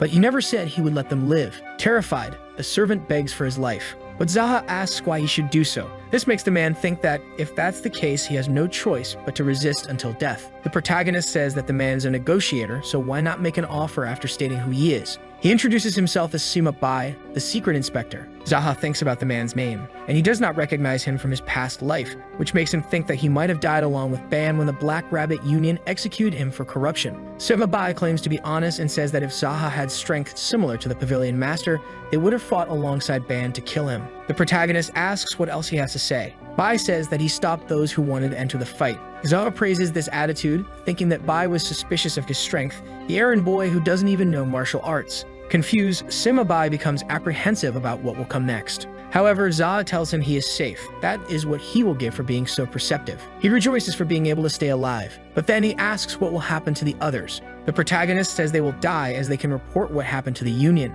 and if a war is going to start, it must be prevented from being prolonged. Then he calls the other servants to combat, not caring they all come at once. Afraid, the servants hesitate, but little by little they begin to draw their swords. However, Bai interrupts them, asking the protagonist if it will be alright if the men make a vow of secrecy. Jaha asks how he could trust them. Sima Bai asks if he does not trust a man's word, but the protagonist responds that he does not. Referring to Bai, the protagonist says he sees something in him that makes him think he would be the next in command after the Pavilion Master. Sima Bai agrees with him. Then Jaha says that his master was killed. With that, Bai would not get out unscathed after reporting this to his union superiors. Stopping to think about it, Bai seems to agree. The protagonist says it is the same for the others. They witnessed him killing their master. Even if they stay alive, the reputation of traitors will never leave them, and it is obvious how the Black Rabbit Union will deal with everyone. Realizing this, Bai becomes saddened, and the protagonist back at his brothel. Jaha concludes that diverting the money might work. Bai says that since they placed the embezzled money there, there's no turning back. The protagonist warns him not to cause any problems while staying in the Liang province, as he won't keep troublesome people alive. Sevabi understands the warning and says he will inform everyone. Jaha also tells him that he should consider what jobs to arrange for the others. Bai asks if the protagonist's sect has a name. He responds that it is the Incomparable House Sect. Hearing this leaves Bai shocked, but right after, he says he has never heard of that name. Not satisfied, the protagonist asks how he has never heard of it. Worried, Bai immediately apologizes, saying that he's a bit ignorant about such things. Jaha tells him not to worry because they created the sect hastily a short time ago. The most important thing is that it was created, not when, he says. Bai says that the title Incomparable is concerning, as he doesn't know what others will think when they hear it. However, the protagonist reassures him, saying that he only uses that title when speaking among the trash of the trash. Chesumte appears, asking the sect leader what all these things the men are bringing are and where he got them. Jaha says it's all the wealth he took from the Pavilion Master, and they'll use it to improve the inn. This leaves Chesumte shocked. He asks why the protagonist took the union's money to the brothel. The protagonist replies that he just wanted to take it like an errand boy would like to take it, as well as the house sect leader. Such words leave Chesumte furious. He says he understands the motivation but asks what will happen if the union wants to invade the province because of this. He also says that this is the money of a powerful organization, not just anyone's. They are the kind to beat others up over money. But Jaha says that he can also do that, so everything will be fine. In disbelief, Sumti says he's going to go crazy like this. The protagonist tells him not to think too much about it, as he can easily beat up the union if they dare to attack them. That seems good to Chesumte. Jaha also says that instead he can capture and torture them, or even make them his subordinates depending on the situation. Sumti laughs at the situation because the protagonist talks about doing difficult things very naturally. Ironically, he says these are great ideas and that he was worried for nothing. Calmly, Jaha says he doesn't need to worry about it. Chesumte says he would be more at ease if he said something easier to believe. The protagonist imagines how Sumti feels, and says he thinks anyone would be worried in his place. Soon, he orders Chesumte to gather all the leaders of the house sect in front of the Saha Inn. He agrees to do it, but says he doesn't know these leaders yet. For now, Zaha says they are Jang Duksu from the Commercial Clan, Lord Jun Chulian from the Metal Clan, and Yan Josung from the Construction Clan. Sumti says that now they understands he will carry out the task. In front of the inn's construction site, the leaders are already gathered. Jun Chulian mentions having heard that the sect leader had something to say. Zaha says he called them to talk about the sect's rules. Jang Duksu is uncertain about the rules. The protagonist says that from today onward, everything that happens in the sect will be his responsibility. If a problem arises, they will say that the leader caused it. They don't quite understand what Zaha means. But he insists that no matter who comes asking where the sect leader is, they cannot make up stories or take the blame. They must hold the leader responsible. That is the first rule of the house sect. The men are confused by this. Jun Chuliang asks how this can be considered a rule. Zaha just says that he has no talent for making noodle soup, so he had to dedicate himself entirely to Mirim. Hearing this leaves Jun Chuliang unsure if he is serious. They say that finally the protagonist admitted to not having talent for making soup. Frustrated, Zaha cuts off the chatter, telling them to continue. He says that, in any case, Mr. Jun Kyoleon owns a forge and Duke Soo-hyun owns the first inn, so they have no business in the Mirim. The men agree and do not intend to get involved in such business. Zaha asks if the other two also don't have any involvement. Yan Jae-sung confirms that it's true, but Cha Sung-tae says he does have business in the Mirim. Everyone is surprised by this. The protagonist says that many in the house sect will have similar roles, but he is different. He wants to use the house sect as much as possible to prevent the weak from dying. These words elicit various reactions from those present. Zaha adds that in this world, errand boys, messengers, coachmen, blacksmiths, merchants, bakers, etc. have died countless times at the hands of people from the Mirim. No one questions these actions, and it seems it will continue to be this way. If these weak people die as the sect leader, he will always question the reason behind such actions, regardless of who it is. Jang Duksu says, regardless of who it is, and asks if the protagonist means he will fight against the already established forces alone. He confirms, saying that if they are killed by someone from the Union, he will kill that person within the organization itself. That's because he is the leader of the house sect. Such determination shocks those present. Zaha thinks that during his time as the Mad Demon, the demonic cult, the Mirim Alliance, the Black Faction, and the White Faction fought among themselves. which caused many people to die during the war. Jaha doesn't feel any empathy for those who learned martial arts and died in battle. However, he won't just stand by if he sees an errand boy being beaten to death for no valid reason. In the past, after killing without having a reason, he was easily labeled as the Mad Demon, being harshly criticized by others. No matter what he did, he was always called mad and was even blamed for crimes he never committed. To be honest, there were times when Jaha felt too lazy to prove his innocence, and due to his temper, he became the mortal enemy of the entire Mirim in no time. How could anyone understand his reasons for avoiding the Mirim alliance while he trained to kill the leader of the demonic cult? But now it's different.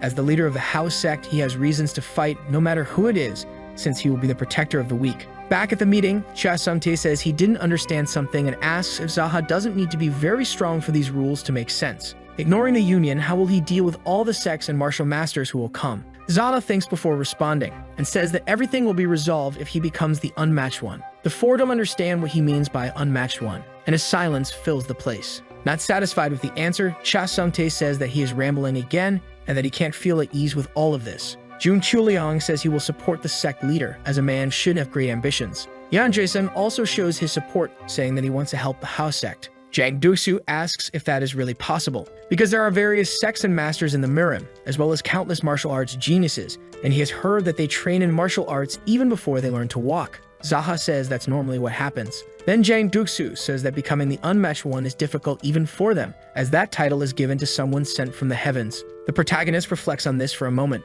and says that he himself is the one sent. His arrogance makes the four realize that he is confident. Jaha says that it's not important whether he wants to become the unmatched one or not. More than that, it's about how much effort you will put into this goal. He states that the errand boy has grown up and now wants to become the unmatched one. So they should all also think seriously about what they want for their own lives. At the end of the meeting, everyone feels more motivated. Jaha walks through the streets back to the brothel, reflecting that the difference between him and the mad demon of his past life is that he didn't have a goal before, but now he does. By taking good care of the House sect and maintaining the image of the protector of the weak, he will be able to fight against the Mirim Alliance and the demonic cult. Having a good reason, he can fight against the white faction for justice and fight against the demonic cult, and he can even kill people from the black faction without bothering them. All because he has a good reason. When a person with a different opinion from the rest of the world expresses it, they become a revolutionary if they succeed, or a madman if they fail. Unlike in his last life, he wants to succeed in his mission. Elsewhere, another meeting is taking place. The master of the Black Rabbit Union takes the lead. Everyone present waits for him to speak. He asks if it's true that the master of the Golden Phoenix Pavilion was embezzling money and was killed by an errand boy. One of the men confirms it and says that the evidence of the embezzlement, along with his body, was discovered in his hideout, and his men were captured. He is surprised to learn that Ban was killed without much effort and wants to know more details about who killed him. The man says it was an errand boy named Yi Jaha from the Liang province. This information seems unbelievable to the leader, but his informant confirms everything. In his thoughts, the leader considers whether Jaha might be one of the 12 celestial generals playing with them, but he concludes that it's unlikely. He tells his informant his theory that Jaha might be a martial arts master or a celestial pretending to be someone else and asks where he comes from. However, the informant says the theory is unfounded and that the boy is indeed from that area. This leaves the leader even more confused. Some of his men offer to go to the location and kill Jaha, bringing back the stolen money. However, the master thinks it over and notices something while looking at the hall. One of the men hasn't spoken yet. He calls out the pavilion master So, saying that he heard he has been putting an effort in his training. He confirms that he has. The leader also knows that he is more skilled than the Golden Phoenix Master and asks how many moves it would take him to defeat Ban. But the Golden Pavilion Master, So Gunpyeong, hesitates to answer. He thinks that Ban was at the same rank, but he wasn't good at martial arts and could defeat him while sipping a cup of tea, but he doesn't need to say it like that. So he tells the leader that he's not sure as he never fought Ban before, but he would defeat him somehow. Hearing this, the leader makes up his mind. He says that he will entrust Gunpyeong with handling this matter and will use it to test his abilities. So Gunpyeong is shocked because he didn't expect to have to fight someone who easily defeated Ban. He questions what the purpose is, but to the master, he simply accepts the order without questioning it. The leader says that there's no reason for him to take subordinates to kill an Iran boy, as he alone will be able to get rid of him. So Gunpyeong didn't expect to hear that. The master said is that if he cannot complete the task, he will have to commit suicide, making So Gunpyeong think that the master wants him dead either way. But without defying the master, he agrees to do as instructed. In his thoughts, So Gunpyeong concludes that the master is discarding him when he is no longer useful. Far from there, Jaha enters Jang Duk-soo's shop. The owner serves a bowl of noodles to another customer, and says it's been a while since the protagonist last visited his shop. Jang Duksu asks what he would like to eat. Zaha responds that he wants spicy noodle soup. While waiting for his order, he sees the other customer in front of him. It turns out to be Gu Piong, who arrived there earlier and is already eating. Zaha looks at him and doesn't recognize him, but he notices that he seems to be skilled. He also notices that he carries a Japanese sword, and imagines who he could be, possibly someone from the 3,000 armors of the Black Faction. His nickname came because of his long lifespan, an important figure in the future. So Gu Piong draws the attention of the shop owner, and says that he heard about someone named Yi Zaha who lived around there, and asks where he can find him. However, Jang Duksu pretends not to know, and says he hasn't seen him lately. So Gu Piong asks if something happened. Jang Duksu says that Zaha is a troublemaker and might have gone far away, and asks why the customer wants to know about him. Hearing everything, Zaha praises the shop owner's wisdom in his mind. Gu Piong, for his part, is dissatisfied with the answer,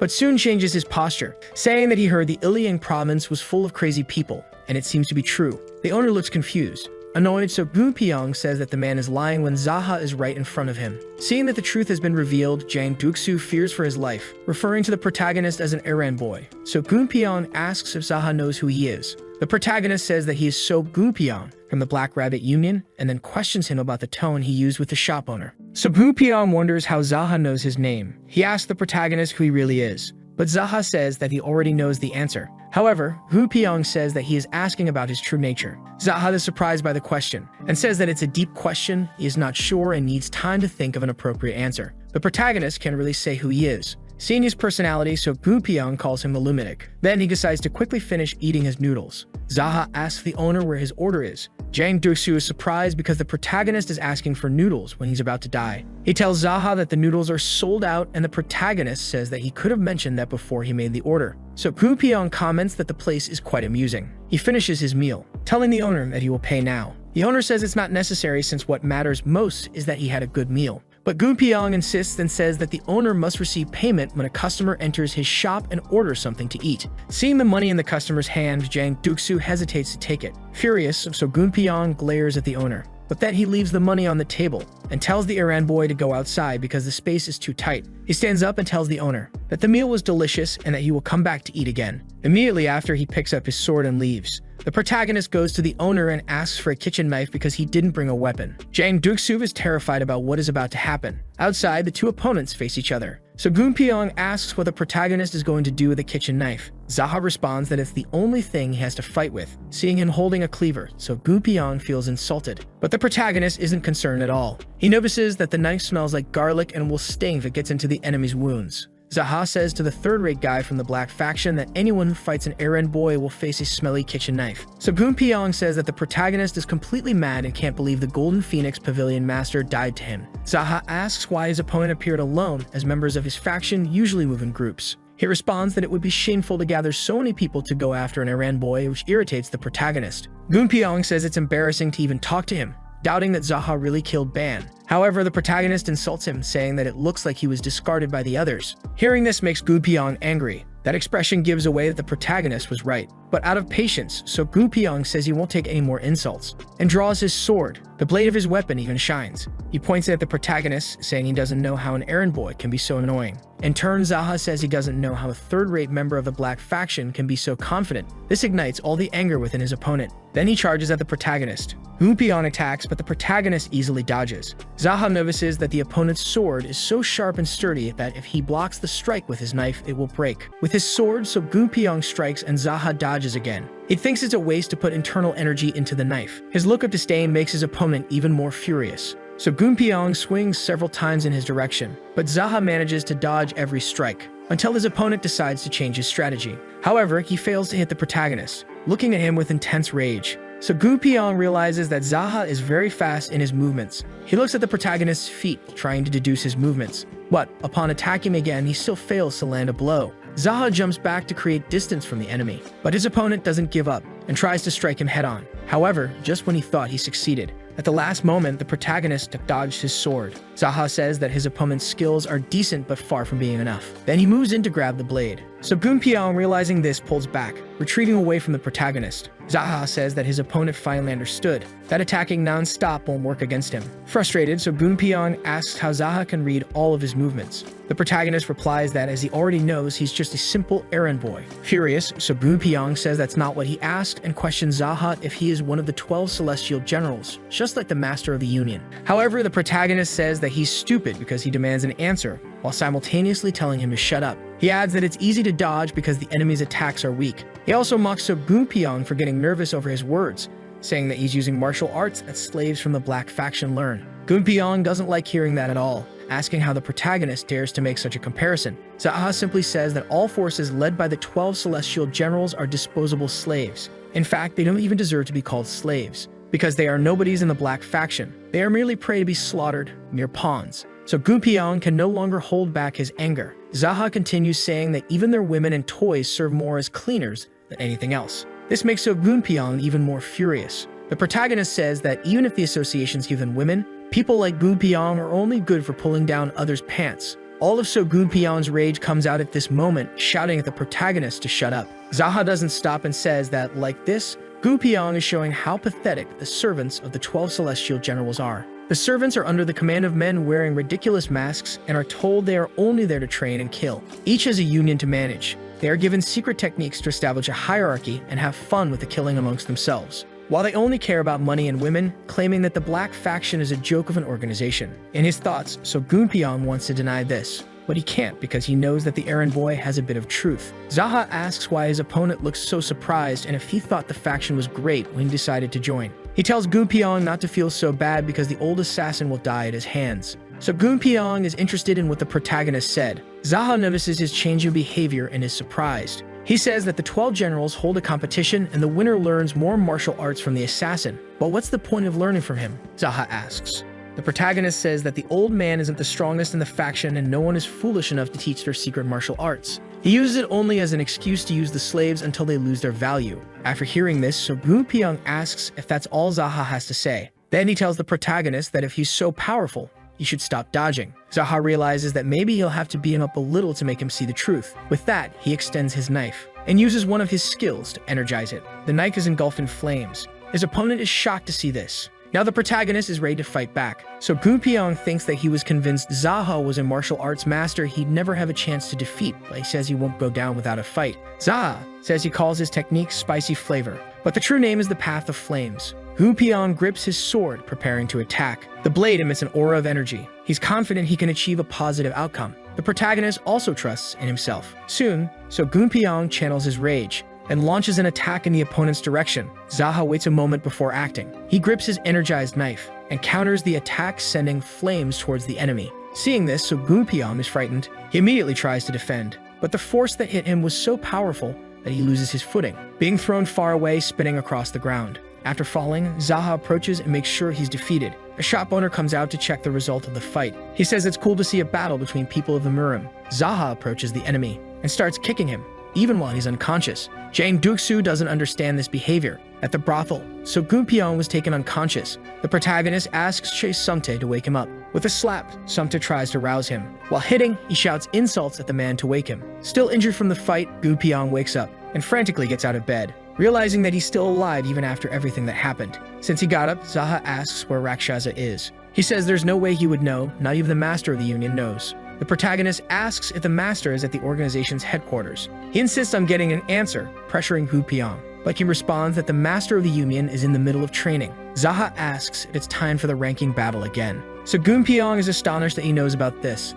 The protagonist asks if it's strange to know that information. Gunpyeong responds that yes, only the Union leaders should know about this. After hearing this, Jaha says that his house sect knows everything that happens except for what they don't know, but he thinks he only knows things because of his past life. Such a statement leaves So Gunpyeong confused. Chae Sumtae says there's nothing that his sect doesn't know. Jaha says that although he doesn't know what he doesn't know, it's more important to have the ability to quickly discover what he doesn't yet know. Sumtae states that the house sect is the best at gathering information. Gunpyeong tells the protagonist that he knew he wasn't a normal person, and that he is just a clown of this sect. Jaha says that earlier Gunpyeong called him just an errand boy. Hearing his master being insulted made Chae Sumtae punch Gunpyeong. Sumtae says he must be crazy to dare call the sect leader an errand boy. Seeing this scene surprises the protagonist, because according to him, Gu Pyong shouldn't be so weak as to be beaten by Sumtae. He thinks that Sumtae is only doing this because he is present. Meanwhile, Cha Sumtae scolds Gu Pyong for addressing his master disrespectfully. After that, he tells the protagonist that this guy knows how to ask for a being. Jaha says he would like to speak to the man alone.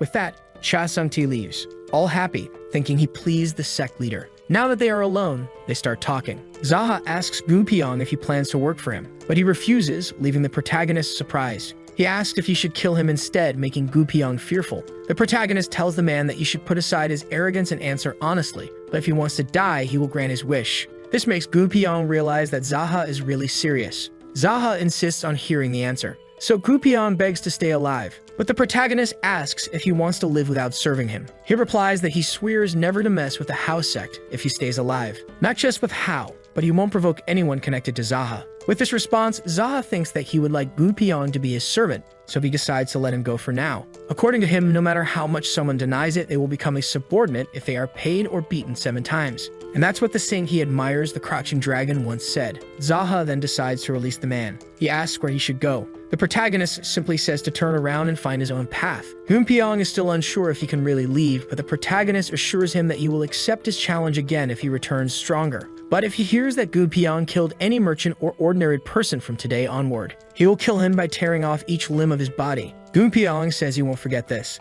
and thanks him for the opportunity, even though he lost the duel, saying he will keep his vow until death. After that, he leaves the brothel and goes away. Cha Sumtae asks why the sect leader let the man go, saying he should have killed him. Jaha says it doesn't make sense for the leader of the Life clan to kill every person he sees. Sumtae doesn't understand the connection with the clan, making the protagonist call him an idiot. Gu Pyong walks around, thinking about his terrible defeat. He recalls that his master said that if he failed to kill the Iran boy, he should take his own life. This leaves him conflicted because he doesn't want to do that. Walking dejectedly, his stomach growls. He thinks he's hungry now, and he can't go back like this. Passing by the restaurant, the owner notices that his earlier customer is still alive. Gu Pyong asks if he can have some noodle soup. Jang Duksu apologizes and says all the noodles are gone. Gu Pyong doubts this answer and immediately tosses some money into his hand. Seeing the amount, Jang Duksu is surprised. Gu Pyong says he is paying in advance for the meal. With that, Jang Duksu decides to invite him inside. Soon after, the customer is already eating. Jang asks if he would like something else, as just that dish doesn't cover what he paid for. The customer replies that anything will do.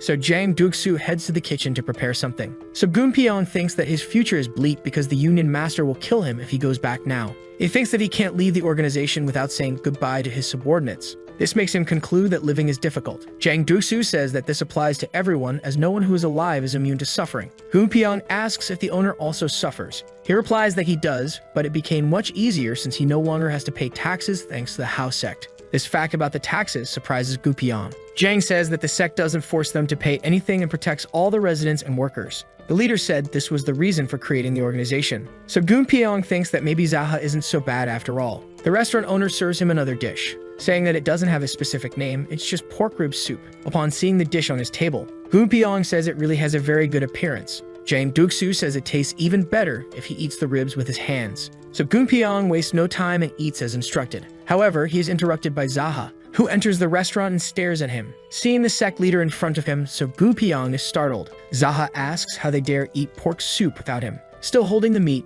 Gu Pyong trembles. Watching him eat, Jaha becomes irritated. After calming down, the three sit down to eat together. Jaha asks why Gu Pyong came there to eat after he spared his life. So Gu Pyong waits a moment before answering. The protagonist thinks it must be because he has nowhere to go, which was obvious since he was abandoned by the Union. Gu Pyong says he stayed until now because he was thinking about something. Jaha asks if it's about leaving his subordinates in the Union. He replies that it is because they are like brothers to him. The answer makes the protagonist think that the man has some sense of honor. So Gu Pyong says that many people in the Union now are those who surrendered to the great Rakshasa after he killed the organization's former master, because he kills the active executives and puts the rest in their place. Jaha asks how he survived. Gu Pyong says he wasn't an executive until recently. Jaha thinks that if so Gu Pyong doesn't go back, then someone else or even the Union's master himself might appear, making things bad if that happens. He draws Gu Piong's attention and says that he wants to be taken to the Black Rabbit Union. So Gu Piong doesn't understand the reason for the request, asking if he intends to face the entire union alone. But that's exactly what the protagonist intends to do. Gu Piong thinks that Jaha must be crazy if he plans to invade the organization's headquarters alone. And the protagonist says that after being taken there, so Gu Piong should take care of his subordinates, as he might end up killing someone else besides the leader. Frightened, so Gu Piong asks when he wants to be taken to the union. Jaha stands up from the table and says he wants to go right now. The restaurant owner asks if he's not rushing things. However, Jaha says that surprise attacks must be done quickly. Both are impressed by such a statement. Jaha thinks that the Iliang province will only be safe if he attacks the union now, and also that Gu Piong won't want to be his ally if he kills any of his subordinates. Later, at the headquarters of the Black Rabbit Union, the protagonist instructs So Gu Piong to do nothing until he finds a chance to save his subordinates. He understands and waits to enter. Jaha stops at the front door and kicks it hard. It doesn't open at first, but the noise causes someone to appear and ask who he is. He introduces himself as Yi Jaha from the Iliang province. The guard doesn't know him. However, the protagonist says he should stop asking questions and just open the door before he breaks it. The words don't intimidate the guard, who says he won't let him in, calling him an idle drunkard.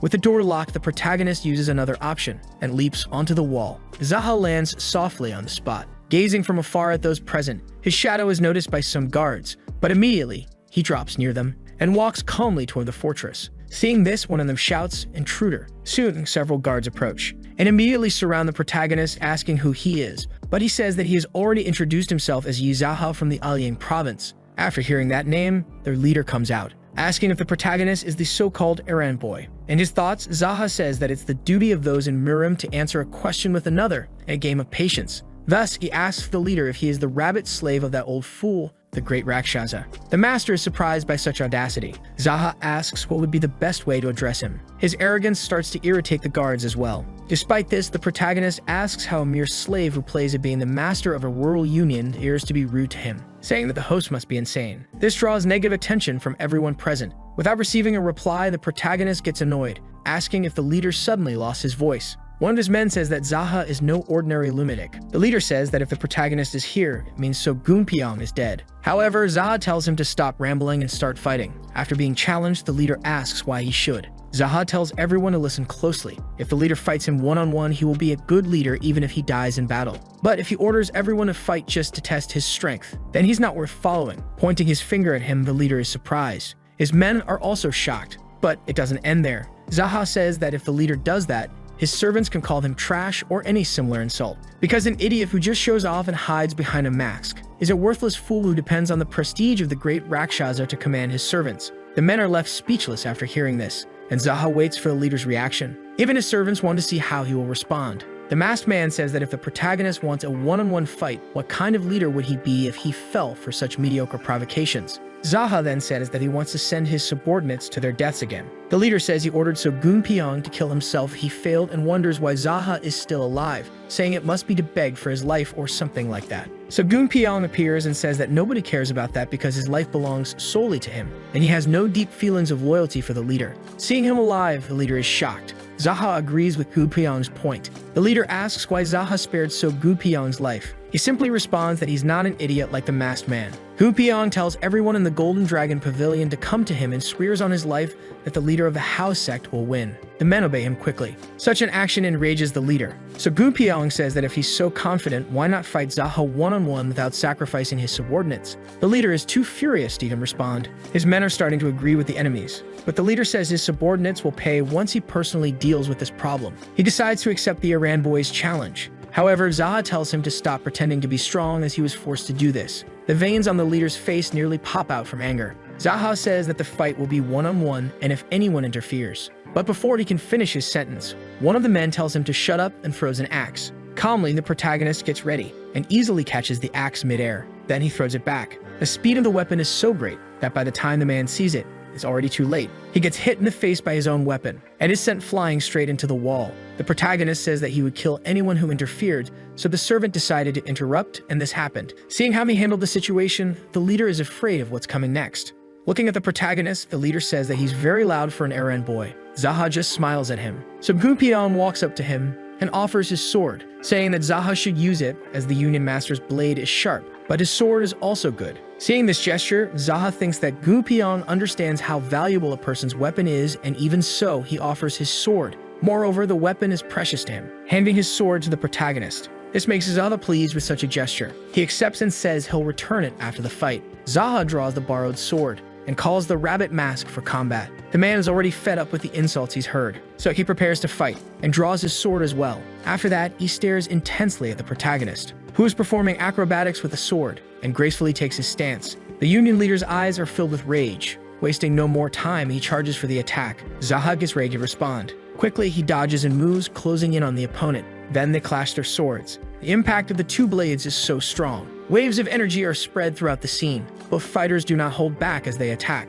and they move very quickly. They stare at each other for a brief moment, and then return to their sword fight. The masked man attacks and dodges simultaneously. Jaha does the same, but with more ease, so he decides to counterattack with greater strength. The Union leader tries to defend, but is thrown far away due to the impact. His subordinates are stunned as they realize that an errand boy is on the same level as the Union's master. However, so Gu Piang hates this comparison. He knows that the protagonist is not using his full strength. Jaha thinks he's prolonging the fight to see the martial knowledge of the great Rakshasa through the Union master's combat style. But it seems there's nothing worth seeing. Satisfied, Jaha begins to strike harder. Soon the Union master trembles at his base. He realizes that the protagonist has been hiding his strength all this time. Jaha says he finally noticed. Then he attacks him again. This time, the masked man feels the strike even more intensely, and Jaha tells him that it's already too late for him. Soon, the rabbit mask tries to defend the next attack, but the force Jaha applies is so great that it shakes the foundation of his opponent. He is frustrated for not being able to fight on equal ground with the protagonist. Desperate, he orders his men to kill Jaha. So Gu Piang shouts, saying that the Union Master should be ashamed for giving that order after telling him to commit suicide if he lost to the protagonist. Furious, the masked man just tells him to shut up. His men are unsure whether to obey the master's command. However, Gu Piang tells them to stay still, and as long as they ignore the orders, he will handle the rest. Even though they are still hesitant, the men comply. The master becomes even angrier for not being obeyed. However, the protagonist rushes at him, and the masked man tells the house sect leader to wait. Jaha notices that he's been called the sect leader by the enemy, but the masked man won't back down. He tries to strike his opponent in any way possible, but he's hit first by Jaha. Blood gushes from his body, making him curse the opponent for striking him. He distances himself from the enemy and uses a form of energy on his sword. Immediately afterward, he attempts to strike the protagonist from a distance. However, Jaha doesn't even move. He thinks that if he dodges, so Gu Piang and his subordinates will be hit. So he also uses his skills to energize his sword, unleashing a counterattack of flames. Seeing this, the masked man is surprised. The protagonist's attack is stronger than his. It not only stopped the masked man's strike, but hit him squarely, burning him, and sending his body flying against the wall. The Union Master begins to spit blood from his mouth, and a large amount of fluid spills onto the ground. It now seems that the fight is over for him. His men are extremely shocked at the outcome of the battle. So Gu Piang says he knew Jaha was hiding his strength, but he never imagined he would leave the Union Master in such a state. Meanwhile, Jaha didn't even get a scratch, and he walks away from the fight triumphantly. He calls for So Gu Piang. Unsure of what's coming next, Gu Piang feels apprehensive. However, the protagonist simply says that he saved many lives with his words. So Gu Piang approaches the protagonist and says that he was only able to save his brothers thanks to him, expressing his gratitude. The protagonist seems pleased with what he heard and says that he's someone who respects others' revenge, and if any of them want to avenge the Union Master, they should step forward now, because he'll send the Master to the heavens with company by his own hands. Frightened, none of the men dare to step forward. Jaha is surprised that no one challenged him, saying that in cases like this, there's always someone who wants to follow their master, and he tells them they won't have another chance. The men's fear is so intense that they remain still like statues. He says it's shameful for them to act like this and gives them one last chance to fight. However, again, no one steps forward. Seeing this, the protagonist starts to walk, and the men keep their eyes fixed on him. Jaha approaches the body of his enemy and removes his mask. He puts it on his own face and says to everyone that from now on, he is the leader of the Union. This has already been decided whether they like it or not. The men don't know how to react to this. Jaha sheaths his sword and returns it to its owner, saying it's a good sword. He picks up the former Union Master's sword and asks what name he gave to the weapon. So Gu Piang says it was called Black Rabbit's Fang. Jaha says it's a stupid name, but since the sword is his now, he thinks it's better not to call it that. The Union subordinates are still on edge up to this point. Jaha tells them that they should remove the former master's body from there and also clean the walls and floor of the place. He adds that they should remember that to succeed in the union, they must be good at cleaning. They do not dare to disagree with their new master. Jaha asks if they understood the message. They all respond affirmatively. The protagonist says that now, to start fresh, they should hold a meeting. So Gunpyeong says he will join them after finishing cleaning up the place, so the rest should head to the hall first. Jaha watches as the men follow the orders. He walks outside. He says he will assume the position of the new master of the Black Rabbit Union, until the great Rakshasa notices him. Then he decides to test his new sword. Seeing this, some servants are surprised. So Gunpyeong notices that the protagonist is using a sword technique similar to that of the former Union master and is astonished that he learned it in such a short time. Jaha continues in the courtyard testing his skills. After some time back inside, the protagonist asks So Gunpyeong to report the current situation. He says that, as far as he knows, thanks to the generosity of the new Union master, many warriors of the Golden Phoenix Pavilion are alive and living in the province of Ilyang, and he asks the current master to give orders on what to do with them. Jaha tells everyone to follow the example of Master So, as he is not only smart but also cares about his comrades and courageously wanted to save them. So Gunpyeong reflects on what the protagonist said, concluding that, although it seems strange, he acknowledges his subordinates. Watching him from a distance, Jaha says that besides being very resilient, Gunpyeong endured well while being beaten, and he tells him to use the warriors as he sees fit, to which So Gunpyeong accepts the task. The protagonist states that Gunpyeong is now the union's treasurer and also their representative from now on, so he will receive a sum of money for his services. Jaha thinks it's not a big deal, as it won't come out of his pocket anyway. Happy with the news, So Gunpyeong says he will do his best. Seeing his men standing still, Jaha asks why they aren't clapping and says he will break the hands of anyone who doesn't applaud. Quickly, everyone obeys the leader's command, but he doesn't want long applause and says that's enough. He says that encouraging each other, motivating those around them, training together, and getting stronger is what defines the Black Rabbit Union. But if hatred, affection, or desire start to arise while this process repeats, a brotherhood without trust can still be formed. According to Jaha, these are the reasons that make the union truly powerful. After saying this, he catches the attention of one of the servants and asks if he finds the meeting boring. Although the man denies it, Jaha says that if he is bored, he doesn't need to be an executive and can go outside to help the other subordinates repair the damage from the battle. Such words make the man apologize.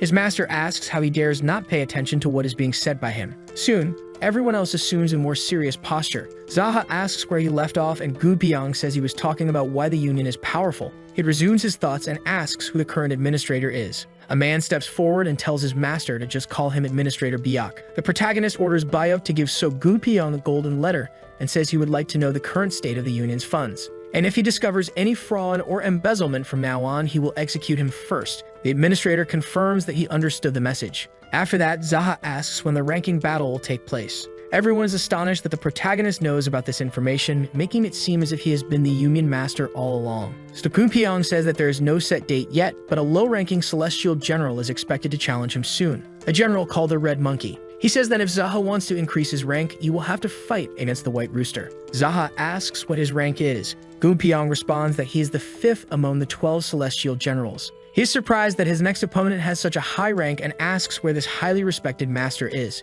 Byok replies that he was offered to the great Rakshasa by a general, a blue-eyed beauty that he obtained somewhere, so that must be where he is. The protagonist says that the old man still has a lot of energy, considering he wanted to get his hands on such a woman. But soon the protagonist's mood changes, and gets angry without even knowing why. The aura of his rage spreads throughout the hall. Gunpyeong looks at the master and can't tell what he's thinking now because after speaking, the old man immediately became angry. Jaha says that the old man still uses his disciples to capture these poor women and asks what the Marim Alliance is doing about it, as they should imprison him for this. He asks if somehow he is wrong, but So Gunpyeong replies that he is not. The protagonist stands up and says that although the old man is his superior in the current circumstances, he is falling deeper into his own depravity, which is why Jaha plans to rebel. Such news leaves everyone in shock. They try to figure out if the protagonist wants to rebel because the old man is indulging in human pleasures or just because he's in a bad mood. However, Jaha says that if anyone sides with Rakshasa or stands in his way, they will have to be killed on the spot. Everyone is frightened by his words.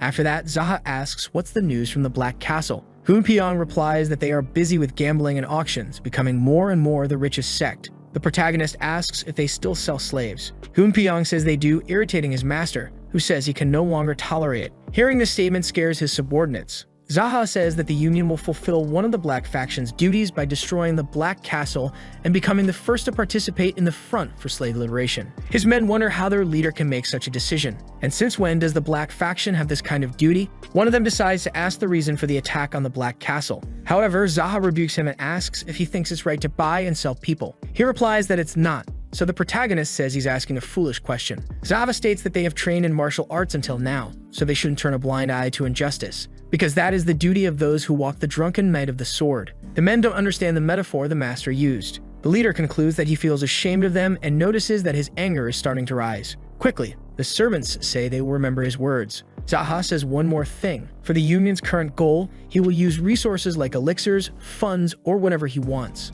And he asks if anyone has a problem with that, because if so, he wants to resolve the differences immediately. No one speaks up, and Jaha says he feels relieved, because he was worried about staining his hands with the blood of his executors. Outside the hall, Jaha walks calmly under the night sky. He feels a great sense of peace. Thinking that the meeting ended smoothly and it was a good waste of time, he is surprised to discover that he has a talent for something like this. One of his servants says his meal is ready, but Jaha declines, saying he wants to take a bath first, because he still hasn't gotten rid of the blood on his clothes. He removes his mask, leaving his servant very surprised because he sees another face beneath the mask. Noticing this, Jaha casually asks if his beauty has overwhelmed the man. The servant apologizes for staring at him that way. Jaha says he doesn't need to be so afraid because nothing bad will happen to them, since from today, he is the new master of the Union. Still nervous, the servant says it is an honor to meet him. The protagonist says that this is his first day as leader, so he asks the servant to guide him and show him where the individual training room and the pill storage are. Quickly, the servant eagerly agrees to assist him. After that, Jaha is led to the storage room. He is impressed with the space and wonders what kind of pills they might have. Jaha thinks there are rare pills that can be found in Murim, as well as those that were freely distributed, and only a portion of people can use them. Many people in Murim use the distributed pills. He opens one of the storage drawers, and as he thought, it only has the distributed ones with nothing of value. Curiously, he opens another drawer and moves on to the next as he finds nothing interesting. His curiosity is not satisfied until he checks every drawer in the place, until he finds something interesting. One of the drawers had a high-quality burning heart pill. It can help with his current condition, providing surges of energy throughout his body. Jaha then consumes the pill and stops searching the drawers. After that, he heads to the training room and sits down to meditate. With his eyes closed, he concentrates. Calmly, he contains the flames of the burning heart pill. Using the invulnerable golden turtle technique, formerly known as traveling through the land of steel, this technique symbolizes a golden turtle that reached the realm of invulnerability by traveling through the world. Jaha notices that the celestial jade is absorbing the flames of the pill even before he started cultivating. So he exits his meditative state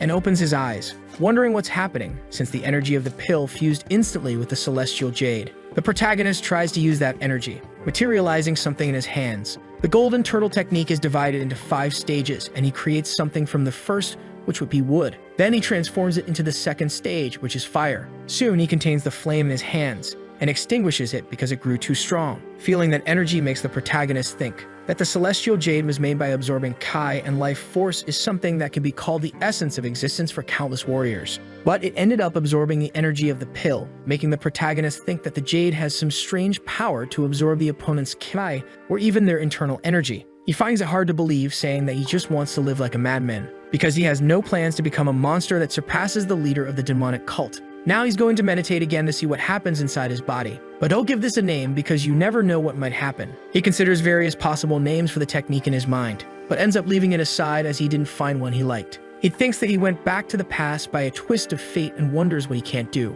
This makes him test potential new abilities. He concentrates and moves his hands, trying to open one of the drawers from a distance, but he can't manage to do it, and thinks that there's no way to achieve Kai telekinesis with his current level of martial arts and internal energy. However, he wonders when he ever followed someone else's standard, concluding that inventing a martial art that doesn't exist in the world is something only madmen do, and by ignoring others' beliefs, he could create something that never existed. So he decides to abandon all the martial knowledge theories he accumulated, and will organize the power of the celestial jade to establish the absorption principle in his mind like a blank sheet of paper. Doing so allows him to better balance his abilities, resolving to try telekinesis again. With that, he extends his hand and another hand of energy emerges. When it grabs a drawer, surprises him. Soon he's able to bring the object closer to him with a new ability. A new day dawns over the Union's headquarters. A servant sweeps the fallen leaves from a tree, while Gunpyeong walks through the courtyard. He goes to the Union's leader, saying that someone wishes to speak with him. Gunpyeong says a woman has come to deliver news from the province of Ilyang for the Union's master.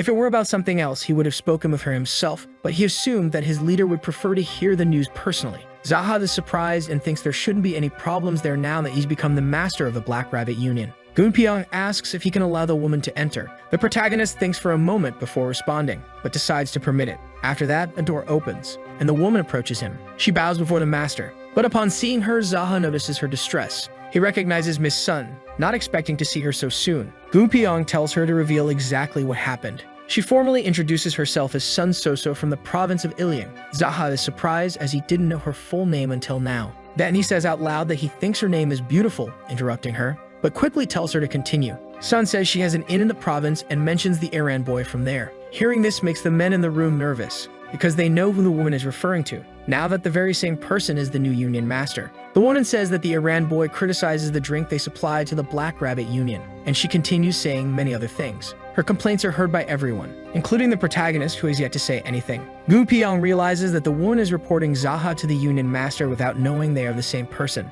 The union's men also realize this, and they think things won't end well. As soon as the woman finishes speaking, everyone is tense, waiting to see what the master will do. After listening carefully, the protagonist says that if he understood correctly, Sun is saying that the errand boy killed all the brothel owners and completely took over the province, calling it great news. The woman is shocked by such a reaction. Jaha says that Sun is a brave woman and asks if she has anywhere to go, but she replies that she does not. The protagonist says it's shameful that such a brave woman has nowhere to go, and asks if she would like to manage his servant girls. Sun is delighted with the offer and asks if he is really serious. The master says yes and mentions that brave women should be well taken care of, inviting her to work for the union. Since she is already of age and has worked at the brothel, she must have experience, making this job perfect for her. Sun thanks him and says that if the master allows it, she will give her best. The protagonist agrees and says that, in return, she must promise him 2 things. He says that betrayal will be punished by death. The woman agrees with him. Jaha says she must be especially careful with what she says. Hearing this makes Sun remember something, and she feels like she has heard this before. The protagonist asks if it's too difficult to do. She replies that it's not, and that she will follow his orders. Then he says that Sun has been accepted, congratulating her for being brave. Extremely grateful, Sun says she will serve him with all her being from now on. The master says she really should be grateful, as he is giving her another chance and tells them to get along from today. Sun doesn't understand what he meant by another chance. With that, the protagonist says it's hard to notice with his mask on. Then, he removes it from his face. Seeing him without the mask, the woman is shocked. Ironically, Jaha asks if he's so handsome that she was left speechless. At that moment, the woman nearly has a heart attack and faints on the ground. The protagonist sarcastically asks why she fainted. Gunpyeong goes over to the woman and checks if she is breathing, saying to the union master that the fainting must have been caused by the shock. Jaha simply tells him to instruct the servants to take care of her, saying that it's insolent of Sun to faint upon seeing his face. The order to take care of her surprises Gunpyeong. The master asks if, instead, he should throw an unconscious lady out onto the street, especially after she said she had nowhere to go. Gunpyeong and the others are called insensitive. Jaha tells them to remember well how merciful he is. Everyone is startled by his words, but they agree with their master. Later that day, Jaha orders that everyone, except for the warriors of the Golden Dragon Pavilion, must do 500 push-ups, reminding them that in the Union, they must train even harder and fight. Some are already exhausted. However, the protagonist says that from now on, while others waste time eating, defecating, and sleeping, they will focus only on becoming stronger. Since they have no value in the Union besides being pawns, they should at least strive to become stronger. For the Golden Dragon Pavilion warriors, Jaha orders them to make some sandbags and place them on the backs of those doing push-ups. He also tells Gunpyeong to supervise them and ensure they do their jobs correctly. He agrees with the master. As he leaves, Jaha says that the executives will do 100 push-ups, and those who complete them will take a wooden sword and strike those who start slacking off. He even says that they can leave the lazy ones on the brink of death and break a few bones. Soon, some get excited about carrying out such tasks. The protagonist notices some men and sees them using kinbon just to fetch a wooden sword, saying that the Union is full of strange people. Jaha says it will be better for them to finish the 500 push-ups quickly, because the sandbags will arrive soon, and that means they will have to complete the push-ups with extra weight on their backs, concluding that it's much easier to finish before that happens. Soon, he urges the men to speed up, making some scream as they train. Seeing this scene awakens something in the protagonist. He says that screaming like that is good, because it's a great way to express their pain, allowing this level of shouting to happen, telling them to enjoy and scream as much as they want. Some receive blows from wooden swords on their backs. The master watches and says that he will give a golden check to the first 5 who complete the 500 push-ups, so they should do their best. After they complete the challenge, the protagonist keeps his promise and leaves the training yard. Inside his quarters, he receives something and asks what it is. Jaha comes across a book titled Asterisk Compendium of the 12 Celestial Generals' Achievements Asterisk. Bayok says he thought the master was curious about the appearance of the masks, the martial arts, and the 12 generals. So he organized and wrote down everything he knew in a book along with illustrations. The protagonist finds such an initiative incredible, especially illustrations in the book. When he opens it, a page catches his attention. There is a lot of information about the celestial generals that he didn't know, and he thinks it might be because the servant is involved with them. He also reads that the red monkey is actually a woman. Bayok says that she is a special disciple and stole an item that the great Rakshasa had commissioned, using the money she received to learn martial arts. Even though she is below the Union Master, there is no celestial general who looks down on her due to her incredible skills and mastery of Asterisk Kingon Asterisk. Jaha knows that Asterisk Kingon Asterisk is a technique that allows the user's body to become very light and asks if the woman is really that good. The administrator says that there are geniuses who are only talented in one aspect, and it seems that the red monkey has mastered Asterisk Kingon Asterisk. He also adds that the information about Rakshasa is at the end of the book, as information about the leader is always organized last. The master asks if the administrator is suggesting that he leaves the greatest opponent for last. He thanks Bayok for his service and says he will give him a golden check for his work. Bayok thanks him and says that despite not doing this for the money, he will gladly accept the reward. The two share a hearty laugh. However, Sun appears and interrupts them. Jaha says that his servant, Chief Sun Soso, always looks lovely when she speaks and asks what she wants. Sun says that a masked person outside is looking for the Union Master. He asks what kind of mask it was. The servant says it was a monkey mask. Bayok says it must be the red monkey. Quickly, the protagonist opens his book and reads all the available information about the woman. There are rumors that her cultivation increased due to stolen pills, and it is believed that her Asterisk Kingon Asterisk is not inferior to that of the 4 celestial generals. After reading, the protagonist closes the book and memorizes all the information. After that, he goes to the meeting and faces the woman wearing the red monkey mask. The protagonist stares at her for a while. He sits on his throne as the woman approaches. She calls him Brother Rabbit and asks if he's been well. Jaha greets her with insults. The woman is taken aback and says she didn't like the way she was addressed. On second thought, she says his hair, voice, and way of speaking are different. The Union Master is not entirely sure what kind of relationship she had with the previous leader. Soon he changes his posture and apologizes for his rudeness, saying that due to his training, he hurt his throat and his voice was altered by a fever. The woman thinks that the fact he is injured is perfect for her. She says she came to greet him, and if he assists her like last time, she won't challenge him and will leave right away. Jaha thinks that the woman is trying to take his money since she believes he can't push himself before his battle with the White Rooster. And thinking that she wants to rob her own brother, he concludes that the Union is really a mess. She says that the master must resolve some matters with Brother White Rooster soon, and if he gets hurt fighting her, his chance of becoming one of the 4 generals will be wasted. After hearing this, the protagonist asks if she takes money from all her brothers like this, comparing her to a beggar. The masked woman doesn't like that at all and says that his words are especially sharp today, saying that they'll have to settle their issues today. The master asks her how much she needs. She replies that she will take 30 silvers and won't come near him for a while. Instead, he can just fight her. In her thoughts, she concludes that the master is injured and will definitely back out of the fight, even considering raising the price of her blackmail. However, the protagonist says he wants to make a deal with her. If she hands over all the money she has, he will consider them both members of the Death Clan and will let her leave with all her limbs intact. Hearing this leaves the woman extremely shocked. She asks the master if he really means what he said. The protagonist says yes, and in addition, he will not accept her challenges anymore until she brings him the money. But in return, if she defeats him even once, he will return every coin he took from her. Furious, she asks what he really wants.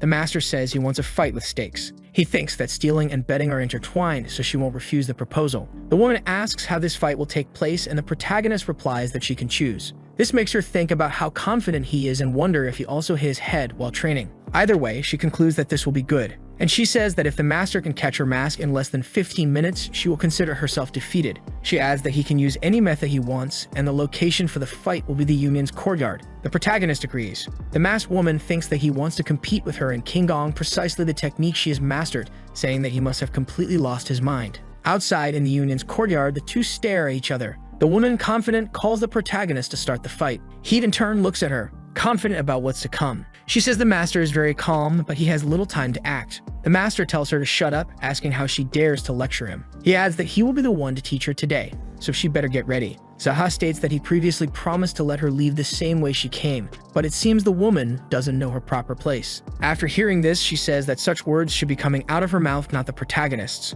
However, he rushes toward her and easily touches her mask, but he is unable to take it off her face. The protagonist realizes that she is indeed fast, and the woman asks what he's trying to do. Jaha looks at her with a surprised expression, and once again tries to attack, but this time the opponent dodges. She leaps backward, distancing herself from him, and lands softly on the ground. Byuk and Hu Byong watch the fight and notice the incredible skills of the Red Monkey, and even her master will have to put an effort to defeat her. Soon, Jaha charges at her, using all his speed, but convinced of her victory, she wonders what she will do with all the money she'll win. The protagonist advances once again towards his opponent. She manages to dodge, but not as easily. This makes her realize that the protagonist's speed has suddenly increased. He makes another charge and appears behind her, surprising her. However, with a light jump, she manages to escape. The woman has a type of wind control inability. Soon, she creates a smoke screen around the protagonist, and then lands on the ground. But catching her off guard, the Master of the Union appears in front of her. The eyes behind the mask reveal the woman's desperation. Feeling threatened, she leaps upwards.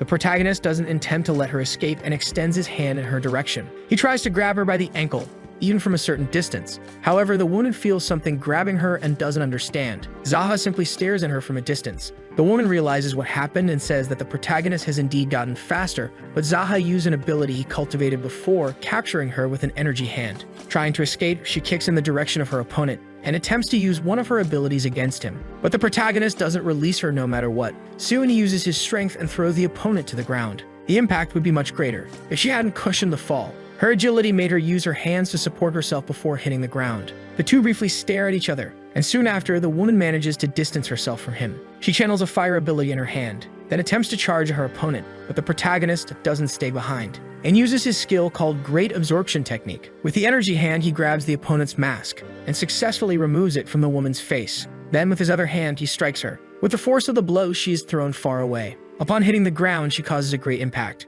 Defeated, the woman faints and can no longer react. The Master of the Union's allies watch everything from a distance. Jaha, in turn, says that it was an easy, comfortable, and quick victory without any sign of difficulty. His men congratulate him on the victory. He asks one of them to check on the woman to see if she's unconscious, so Gu Piong approaches and examines her condition, asking if it would be strange if she hadn't passed out. The protagonist replies that it wouldn't and says that she will wake up in the middle of the night after they take her inside. His men are startled by this. Jaha warns that the woman might enter the pill warehouse or take the Union's funds, and happily escape like a thief, but he asserts that this won't work on him. The master says that his men should stay alert for traps, especially within the Union. Everyone present affirms that they understood, but to everyone's surprise, a woman stands up and says to the protagonist that she learned a lot from him today. Although injured, she quickly gets to her feet, and faces the protagonist with a smile on her face. Seeing the woman without her mask, all the men think she's beautiful. Immediately afterward, they look at the protagonist with a judging look. Even Gu Piong and the administrator stare at him, thinking that this time Jaha has gone too far.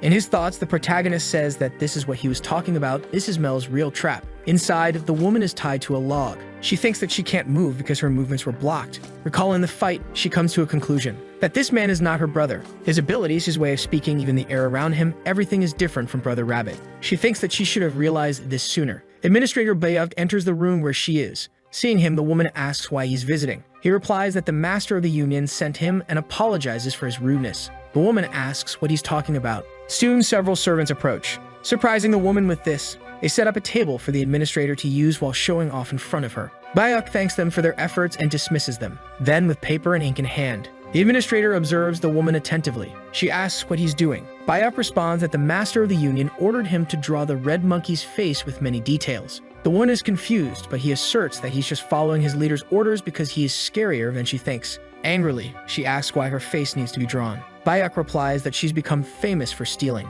and if she manages to escape or doesn't fulfill the agreement she made with the Master of the Union, he will give the drawing of her face to the Marim Alliance. She is stunned and embarrassed, but the administrator warns her that she needs to stay still so the drawing can come out perfectly. The man says he cannot draw her without looking at her, just like with any other drawing. Furious at being stared at in such a manner, she yells at him to stop it right now. But Bayuk says that even though she is a celestial general, he doesn't feel all that intimidated when he hears someone the age of his granddaughter talking to him so informally. The woman doesn't care about making him uncomfortable. With that, the administrator says that maybe it would be better to draw her without clothes. However, he says it was a joke, and adds that she shouldn't hate him that much as he has no other choice but to do this for a living. Hearing this makes the woman conclude that what he says is true. Bayuk mentions that as she must have already noticed, the former Master of the Union is dead. Without even having the chance to retaliate, he was sent flying and all his bones were shattered. The woman is shocked to hear this. The administrator states that honestly, he thinks her bones would also be crushed and she would die. But as that didn't happen,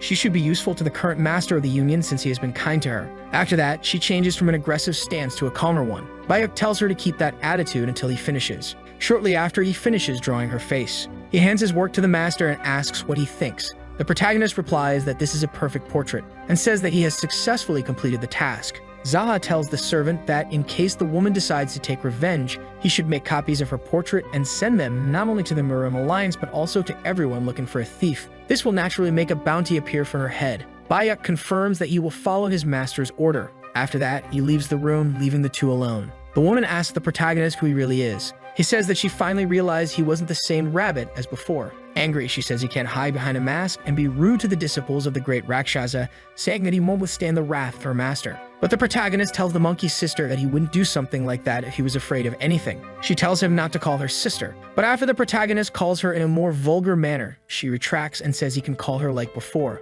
The woman asks if the protagonist kept her alive because he wants something in return, with his plan without any problem. Soon, the protagonist reveals that he plans to kill the great Rakshasa. The woman is shocked and thinks he must be crazy. She then says that Rakshasa is stronger than the people from Murim think, and she doesn't believe the protagonist is a match for him. In turn, the union leader says he will keep her useless opinion in mind and that he just needs to know if she will join him against her master. She replies that she will help as long as he pays, but the protagonist says he doesn't trust her. The woman asks what he wants from her and asserts that he wouldn't trust her even if she promised to betray her master. The protagonist simply says that his servant will arrive shortly with a poison and asks her who she thinks will be poisoned. She doesn't answer. The protagonist states that she will definitely take the poison. In her mind, the woman calls him insane for intending to poison her. Desperate, she says that instead he can just give her an order and she won't betray or fail him, because he has her portrait as leverage. The union leader says he knows that, but he still doesn't trust her. His subordinate, Gunpyeong, finally arrives with the purple curse mist poison he had requested. Upon hearing this, the woman becomes even more frightened. He unwraps a poison sphere, and his master orders him to give it to her. Gunpyeong approaches the woman and tries to make her eat it by force. Even with the poison in her mouth, she refuses to swallow it. Gunpyeong asks the master what he should do next. The protagonist simply says for him to beat the woman until she swallows. But before he does so, she swallows the sphere herself and says she's ready to talk. The protagonist says he will give her 10 days, and if she returns after killing the white rat, the green dog, or the yellow horse, he will deliver the antidote. He says these are generals with whom she can fight to the death, so it won't attract the wrath of the great Rakshasa. The woman says that those three are known for their evil deeds, murders, and thefts. Soon, the protagonist remarks that she is very perceptive, as expected from a thief. Then he releases her from the ropes. After being freed, the woman changes the subject and asks who he really is and which part of the Murim Alliance he belongs to. The protagonist responds that he is just a messenger from a nearby city. Gunpyeong is shocked that he revealed himself so easily, but the woman doesn't believe him, thinking he is saying anything to hide his true identity. And she says she will return after killing one of her targets, and then she'll ask the question again. Once more, Gunpyeong is surprised that she thinks she heard a lie. The protagonist doesn't bother to make her believe, and before she leaves, he says that despite having taken the poison, she still has a choice, as she can side with her master and reveal her identity to him. She asks what she will gain from her false brother if she supports him. The protagonist replies that not much, she just won't need to see her master in the miserable state he's in, ordering his disciples to do terrible things. The woman quickly reflects on this, but then she bids farewell and leaves. Afterwards, Gunpyeong tells his master that the poison was poorly made and asks if everything will be fine. The protagonist asks what it really was that he gave her. Gunpyeong responds that he just took some stomach medicine and laxatives, combining them to make a pill. He mentions that the woman might defecate while she's running. Jaha says that, as expected from the pavilion master, he thought of every detail. Unaware of this, the woman runs towards her next destination. The woman runs through the streets, using all of her speed. However, she feels a pang in her stomach. She thinks that the pain might be due to the poison, wondering why the protagonist made her eat that. She remembers his last words about Rakshasa ordering his disciples to kidnap women, steal, and kill. With that, she questions the motive given to betray her master, saying that the protagonist is truly crazy. However, she continues to feel her stomach hurting. It seems to be getting worse and worse. She tries to figure out what it could be, imagining that it could be anything but not diarrhea. Soon she is in shock, because the pain and the urge come stronger than before. She can't hold it in any longer, begging her stomach to hold on until she reaches an appropriate place. But her eyes begin to blur, and she gradually loses control of her vision. Desperate, she tries to find a solution. The people passing by her are already starting to notice an unpleasant smell, trying to hide it, but she can't, as her expression gives everything away. In an open area, she walks, trying to find a place to use. where no one is watching. She thinks of using all her internal kai in her stomach. After walking in pain, she finds a secluded spot in the middle of some bushes, thinking that there she can have the privacy to release the demon inside her. However, in the midst of the trees, someone approaches at high speed. She notices the movement, saying that this person is as fast as she is. Looking up, she then sees someone who lands right in front of her. Embarrassed, she doesn't know how to react. The man asks if she's having some problem as her face is pale. The woman can only say one word, poison, but she immediately regrets it as she can't be careless around someone from the Murim. So she decides to say that she was looking for a bathroom. The man then understands the problem and holds her, saying that he is heading to a store that's a regular customer and he won't let her do it in the middle of the forest. With no other option, she agrees to go with him, saying she'll be under his care. Even with an unpleasant smell, the man agrees to carry her to the destination. The woman feels extremely embarrassed. The man quickly carries her and says that she can overcome any problem if she remains calm. She agrees and realizes that the man's speed makes him a true master. She also notes that he has a nice voice and wonders where he could have come from. With her on his back, the man leaps over the trees, almost flying. When they arrive in front of the store, he tells her to go to the back, and the woman does just that. She uses all of her speed to rush to the bathroom. Inside the bathroom, she feels a sensation of both relief and discomfort, wondering why the sounds her body is making right now are so loud. After finishing, she feels much more relieved and thinks that she can't bear to look at the man who helped her, as she feels embarrassed just imagining that he heard everything. But the man is not in front of the store, so she decides to enter the establishment. Inside, she sees the man, who asks if she is feeling better. The woman replies that she is, as everything went well thanks to him, and thanks him. The owner of the establishment serves a dish to the man, saying that his luck with food is quite good, because he would have used the last piece of meat in a soup if the man hadn't arrived in time. The man says that at least he's lucky in some aspect of his life. Seeing the meal, the woman's mouth starts watering, and she asks what dish it is because it looks delicious. The restaurant owner is Jang Duksu, and he responds that the dish is pork ribs. As he eats the meat, we see that the man is, in fact, the protagonist. The woman still doesn't know if his face got the mask and simply craves the meat. Jang Duksu says she can sit down and try it, but she claims that her stomach isn't feeling well. The protagonist insists that she should at least take a bite. She looks at the pork ribs and thinks they look really good, and it won't hurt if she just takes a single bite. But she feels embarrassed to accept the dish. Jang Duksu reassures her, saying that she can use her hands to hold the bone and eat. They both sit at the table to eat, and she finally tastes the meat, thinking that it tastes really good. Jang Duksu whispers, asking what the reason is for her being there.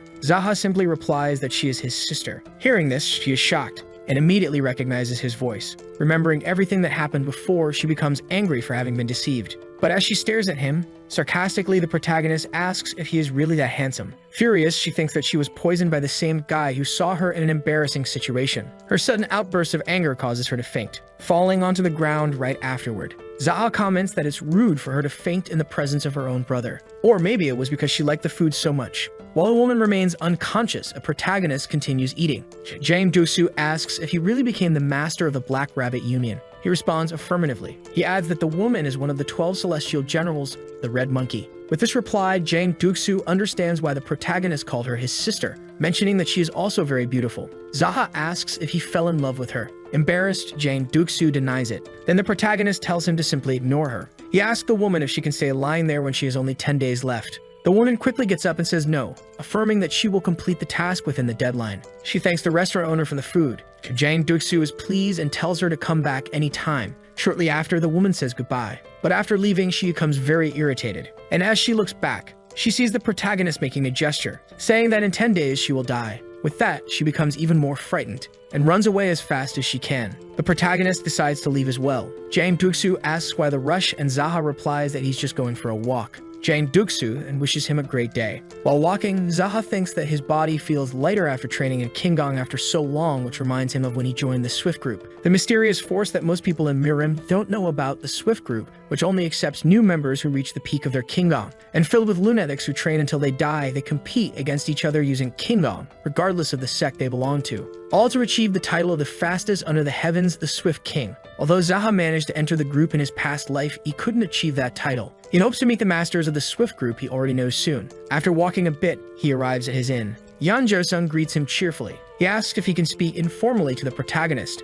He responds affirmatively. Ja-sung says he heard from Sumtae that he invaded the Union and became the new master. Zaha confirms it and says he took on the responsibility of leadership. He asks if anyone has caused any trouble recently. Yan Jo-sung replies that there is the soldier Sama with a ponytail, and he frequently patrols the province with his subordinates. so no one has the courage to cause any trouble. Jaha asks about Jasungte. Jasung responds that he had a training match with the soldier Sima B and ended up losing miserably. After that, he trained harder, but has already lost 10 times. This has become a famous attraction in the province, so whenever the two fight, many people stop to watch. Jaha feels embarrassed just imagining it. Then he gives something to Yeon Jasung. He asks what it is, but upon opening the package, he sees that they are golden plates. Jaha tells him to take good care of them and buy drinks for the people from time to time, due to their great effort in the construction work. The boy is surprised to have received so much money. After that, the protagonist bids farewell and says that he can use the plates whenever he wants. Yeon Jasung thanks him and wishes the master a safe return. Jaha leaves the place happily. Afterwards, he walks through a forest. When he encounters some men, he sees them from afar, but tries to pass unnoticed. However, one of them recognizes Jaha. The protagonist turns to the stranger and sees that he is well accompanied. The man says that the protagonist seems to be Yi Jaha. One of them looks at a drawing and notices that it's indeed him. Jaha asks if they are the scum sent by the Black Castle. The man does not like hearing this at all. One of his subordinates says he didn't expect to find Jaha there and asks what they should do. The protagonist thinks that they came to cause trouble in the province during his absence, as the sects often do this, tormenting those close to their targets. Soon, the unknown man approaches him, introducing himself as Dak Gozeng from the Black Castle. He says that he heard Jaha killed some members of his organization. Because of that, the master of the castle put a bounty on his head. They were on their way to post a wanted poster in the province of Ilyang when they ran into Jaha. The subordinate goes up to the protagonist to show him the poster. Jaha thinks that it is common courtesy to not accept anything from the Black faction. With the man in front of him, he remains still, not showing any reaction to it. Dak Gozeng says that if the protagonist follows him to the Black Castle, his master will remove the bounty as long as he pays properly, and he asks what Jaha is going to do. The protagonist comments that there are too many of them for someone who only came to put up a poster. Dak Gozeng says it's for precaution due to the rumors going around. Jaha says that this excuse is acceptable, but in his thoughts he mentions that for some days now he has been feeling strange, where he feels nothing after beating so many people to death, and there are days when he avoids killing without a plausible reason. This is one of those days. He still doesn't have a reason, but he wouldn't be called a crazy demon if his actions had a bit of logic. With that, he is uncertain about what to do. Jaha then turns and tries to leave, saying that he is not in the mood to visit the castle's master now, but will see him soon. Annoyed, Dak Gozeng says it would be better if Jaha agreed to go with them now. However, the protagonist asks Dak Gozeng why he is trying to get himself killed along with his subordinates. Dak Gozeng says he will not tolerate the protagonist's actions after he killed his friends, stating that even after that, he intends to run away and explain himself later. His subordinates are also irritated. Dak Gozeng says it will be the same whether the protagonist kills everyone there and goes to the castle later, or goes with them now and avoids a visit from his organization afterward, stating that either choice will be bad for the protagonist. After hearing this, Jaha realizes that Dak Gozeng is not afraid to die, so he agrees to go with them to the Black Castle. He thinks that in this life, when he wears a mask, he becomes the master of the Union who develops forces to support the Black faction. But when he is barefaced, he ends up becoming the crazy demon once again. On a boat, Jaha accompanies the men through the Hornless Dragon River. The boat gradually moves away from the shore. Jaha looks at his city from a distance and briefly bids farewell to his hometown as he says he is leaving to make some money and will return after making it big. Hearing this makes the other passengers irritated. The protagonist tells the citizens to be sure to welcome him when he returns. With that, the messenger boy sets off on a boat. The others think he must be crazy to say such things. Jaha observes the passengers attentively, while the rest are just waiting to arrive at their final destination. He looks around every corner of the boat, seeing the other passengers there. The protagonist says that those men are very ugly and imagines the type of repulsive things they must have done.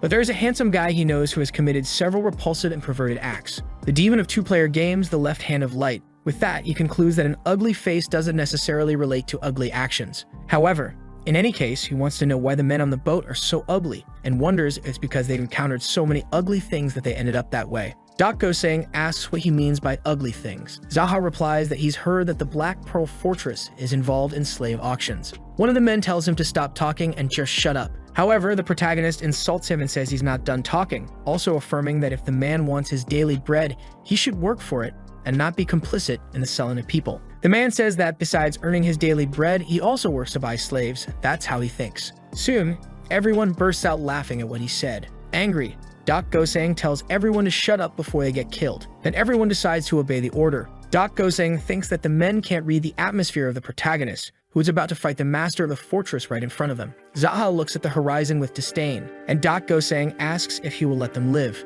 Without reacting, Jaha continues doing what he was doing. He thinks it's not right, but ever since he left his province, his level of madness is starting to ascend, although he doesn't want to live as the crazy demon of the past. Doc Goseng insists on asking if he will spare their lives. The protagonist responds that they must fight among themselves, and thus he will allow the last one standing to remain alive. With that, Doc Goseng becomes nervous. The others don't quite understand what's about to happen. The unit leader stands up and draws his sword. Soon, all the others do the same. Then they fight each other, right there on the boat. Jaha doesn't even pay attention to this and keeps looking at the horizon. On the waters where the boat sails, a large stain of blood appears. On the boat, only Goseng remains standing. Seeing this, Jaha says that he will keep his promise and let him live. Exhausted from the fight, Goseng sits down, and the protagonist asks him how the Black Pearl Fortress has been these days. Doc Goseng simply replies that it's full of idiots. Jaha just smiles upon hearing this. The boat continues toward its destination, where it finally arrives at the ancient city of black sand at the military fortress. From afar, the protagonist notices something.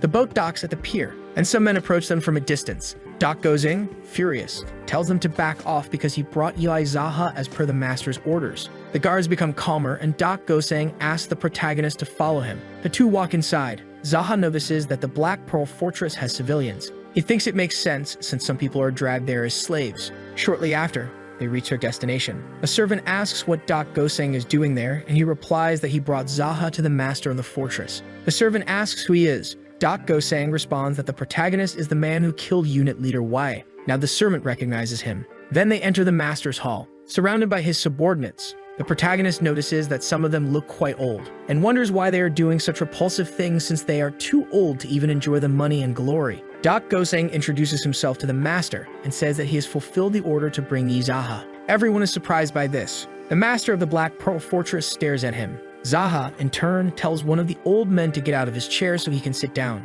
The old man doesn't quite understand, but soon he is slapped and is thrown far away from the chair. All the others are shocked by this attitude. The protagonist drags the chair to the center of the hall and sits down in front of the fortress master. One of the men becomes agitated by such behavior, but his master orders him to stop. Still nervous, the man returns to his place. He and the others wait to see what their master will do. The man stares at Jaha and says that since he had a long journey to get there, he will get straight to the point. He says that the protagonist killed 3 people from the Black Pearl Fortress, and he heard it was because his house was burned down. Jaha confirms. The fortress master says that since his people acted first, he can leave after they cut off 3 of his fingers. But the protagonist disagrees and says that the old man can't just go around cutting off the body that was given to him by his parents. Then the old man changes the offer to a finger and 100 gold coins, stating that the protagonist has to pay somehow for the damages he caused. Saying that this is all. After concluding, his men thank him for his excellent work. Jaha thinks that the old man wants to settle things one-sidedly, concluding that there are truly crazy people in the world. He says he rejects the offer because he doesn't have the money, and even if he did, he wouldn't give it. Hearing this leaves the subordinates shocked. The master of the stronghold says that his organization always gets what it wants one way or another, and the protagonist's family will have to bear the cost if he doesn't. However, Jaha states that he has no family and hopes to have one someday, and also dreams of having noodle soup. The stronghold's subordinates are increasingly shocked every time the protagonist says something. Their master tells Jaha that if he has no family, he will demand payment from the people of his village, asking if he agrees. Jaha, in turn, calls him annoying, saying that he also has a sentence, telling the old man to choose between kneeling and kissing his foot, or everyone present in the room will die. Now fear has completely taken over them. Even Doc Goseng is terrified. However, their master doesn't believe the protagonist's words. Doc Goseng thinks the protagonist is out of his mind, because he's not only provoking the master, but also all the elders. Soon the tension in the air spreads, and everyone else arms themselves and surrounds the protagonist. But Jaha doesn't show any reaction. He simply rises from his chair. Seeing this, the old man calls him a fool, saying that he gave him a chance, but Jaha insists on spilling blood. Jaha responds that the only fool there is the old man himself, as he gave him a chance to live, but he wasted it. Doc Goseng becomes even more tense. Tired of talking, the old man gives the order for the others to kill the protagonist, and so they do, rushing at him. However, the protagonist easily dodges his opponents, countering them with strength. He even throws some of them around the room. Another one charges at him with axes, but Jaha easily stops him, striking the man right after. The elders are no match for him, being caught off guard at every moment. One of them even tries to attack from a distance. However, the protagonist deflects the attacks and throws them back in his direction. The knives land far from him, but some weapons are close to the protagonist. So seeing a sword in midair, he grabs it to use against his enemies. Soon, he effortlessly slices through those in front of him, spreading blood everywhere. The bleeding men fall to the ground, and the protagonist stands triumphantly over them. Next, he waits for the others to attack. Their master just watches from afar. One of the men wonders how someone like the protagonist can exist.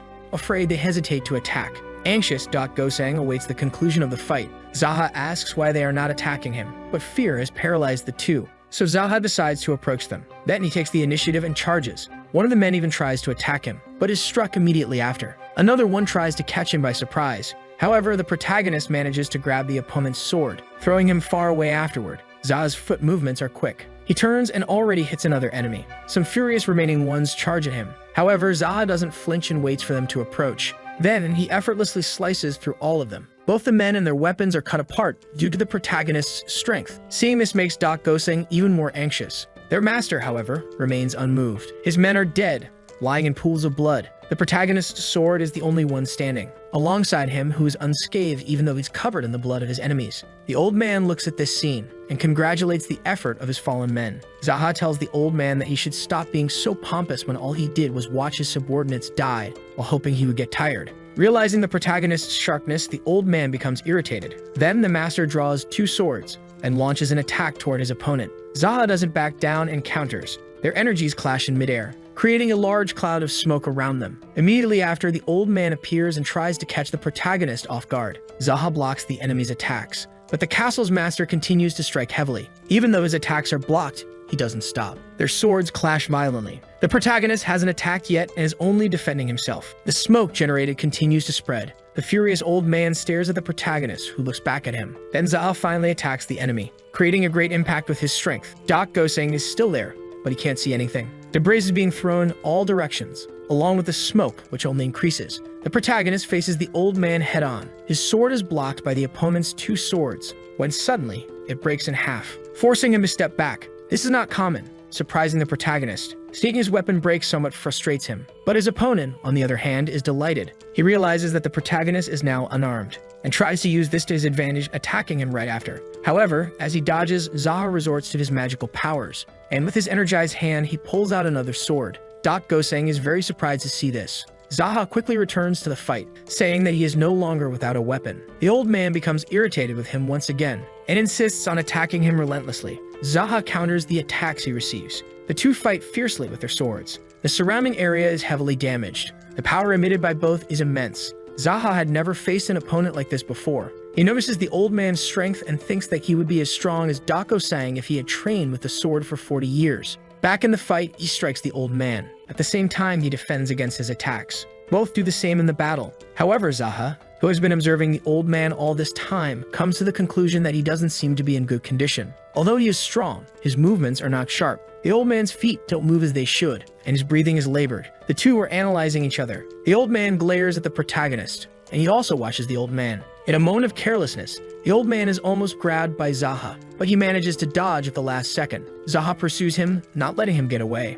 and strikes him with his sword. The old man uses his weapons to defend himself, but the force of the impact is so great that he falls to his knees on the ground, feeling the pain of the blow. Subjugating the old man, Jaha stares at him. He uses his magical powers and hits him directly, sending the old man flying far away. Then the protagonist wields his sword, heading towards the enemy. Noticing his approach, the old man is frightened. He realizes what will happen if he gets hit, and then it happens with Jaha striking him precisely. Bleeding, the old man is thrown against the wall. He is extremely wounded, unable to move anymore. Dak Goseng is stunned by his defeat. Even the others present can't believe what they're seeing. Before dying, the old man tries to say something. He asks the protagonist to allow his subordinates to take care of him, saying that he will then recommend him as the next master of the fortress, claiming that Jaha has nothing to lose with this. But if he kills him now, he won't be able to completely take over the Black Fortress. Since all the servants are nothing but idiots, the old man needs to lead them. However, if Jaha simply says that, out of nowhere, the old man has decided to speak, showing that he really doesn't want to die. The old man is shocked by him.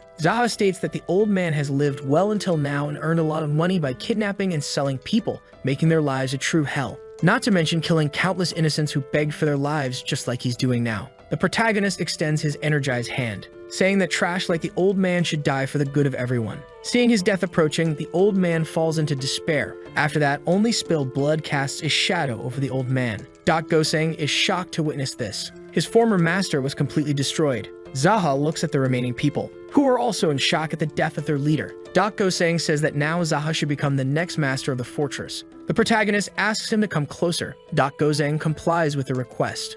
But as he gets close to the protagonist, he receives a slap across the face. and falls to the ground right afterward. Jaha grabs him by the hair, saying that he's been testing his patience and asking if he wants to pay a visit to the former master of the fortress. Goseng doesn't know what to answer, saying only that he doesn't know what to do now that his former master is dead. The protagonist notices something in that. He remembers that before dying, the old man warned that everyone in his organization was an idiot. So he orders Goseng to return to the hall after gathering everyone directly under the executives and dealing with the elders who survived. Jaha thinks that if the organization were as strong as the Black Rabbit Union, he could easily absorb it. However, the castle has already blended in too much with the public, making it impossible to distinguish who's from the Mirim and who's not. He thinks he needs to pay the price for having beaten someone to death. After some time, Jaha organizes a meeting with the remaining members of the castle. He says that for him, the best option is to appoint a master and have the entire Black Pearl stronghold under his command. They both listen attentively, but appear confused. Jaha says he will appoint Goseng as the next master of the stronghold. His first task as master of the stronghold will be to mobilize everyone available to destroy that old wall. Goseng asks why the wall. Jaha asks if he really needs to explain.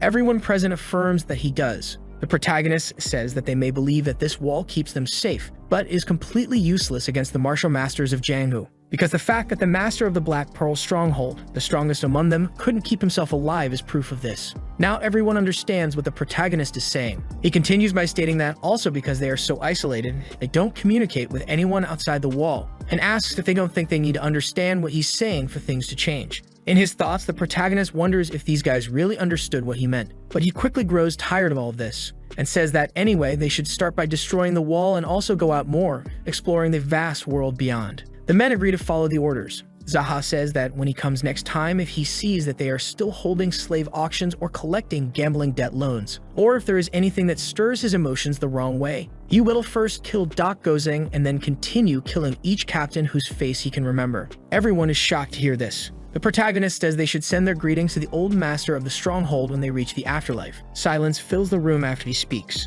However, a subordinate interrupts and asks the protagonist to explain more details about the method. But Jaha says he's already explained enough and asks what the man was thinking to not pay attention. Moreover, he orders them to figure out the details on their own. If they can't even do that, then they should go clean up the bodies and destroy the wall with the others instead of just sitting there. He also adds that it's because of people like him that this organization ended up like this. Jaha tells everyone to listen carefully. From now on, they should ask the man who questioned him about the details of anything they have doubts about. The others stay silent, but the protagonist makes them respond that they understood, and they all say, "Yes, sir." He also orders that the name Black Pearl should be changed to a new one that doesn't include the word black, as it makes it too obvious they are part of the black faction. One of the men present raises his hand and asks if they can use white instead. The protagonist asks if he is from the white faction. The man replies that he isn't. Jaha says that knowing this, he still asks such a question and says that even for naming, there's a right and a wrong way to do it. He also adds that the man shouldn't ask anything else until the meeting is over. He quickly understands and lowers his head. The protagonist says that this is very tiring and gives another order to reduce the rules to 3. One of them asks if the protagonist really wants to reduce over 100 rules to just 3. Jaha is impressed by the number of rules, but says they should start with 3 and discuss among themselves if they wish to add more. He also says they should abolish the tolls and release the captives, burn all documents related to bounties and such, and stop stealing from the stronghold's treasury. They should use it to help the needy and build proper homes for them, and hire some people from outside to construct some buildings. After this, Jaha asks if everyone understood, but no one answers the question. The protagonist asks what's wrong with the atmosphere in the room. One of them responds that the former master used to say this a lot, even though it's not the same thing. It's quite similar. He asks if the others agree, and they do. Frustrated, the protagonist looks at Goseng and notices that he's also irritated. The two exchange brief glances, and Jaha tells Goseng to do his best and also requests a new set of clothes. Even irritated, he says he will do so. Sometime later at dusk, someone approaches the Black Rabbit Union headquarters and a guard asks who it is.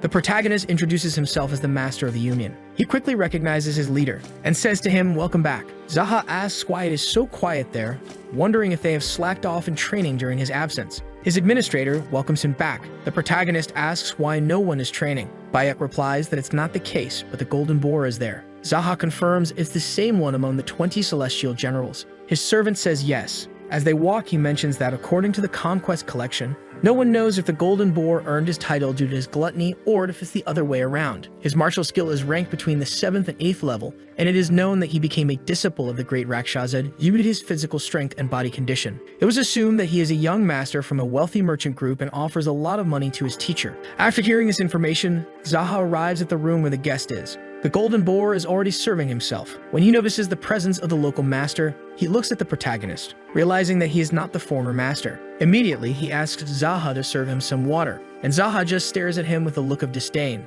Jaha remains standing in front of the Golden Boar. Irritated, he asks why his water hasn't been served yet. Without delay, the protagonist picks up the water pitcher from the table, thinking that if the boar behaves this way and shows himself in this manner, he must not fear the Black Rabbit, whom he's pretending to be right now. The boar says he's never seen the protagonist before and asks where the Union Master is. Jaha simply responds that he is in the heavens. Right after serving the water, he turns and leaves the room. The boar thinks the protagonist is an arrogant fool and that if this were not the Black Rabbit Union, he would act differently. Upon leaving, the administrator tells the Union Master that he has already prepared some clothes for him to wear at the meeting. Still in the other room, the fat man eats. He notices someone approaching and recognizes by the mask that it is the master of the Black Rabbit Union. The boar greets him, thinking it's his brother. In response, the protagonist insults him, asking what he wants. Annoyed, the boar asks if he heard correctly, but the protagonist thought it was best to speak to him like that. Jaha asks what business the boar has. He replies that his merchants obtained an elixir, and since the battle with Brother Rooster is approaching,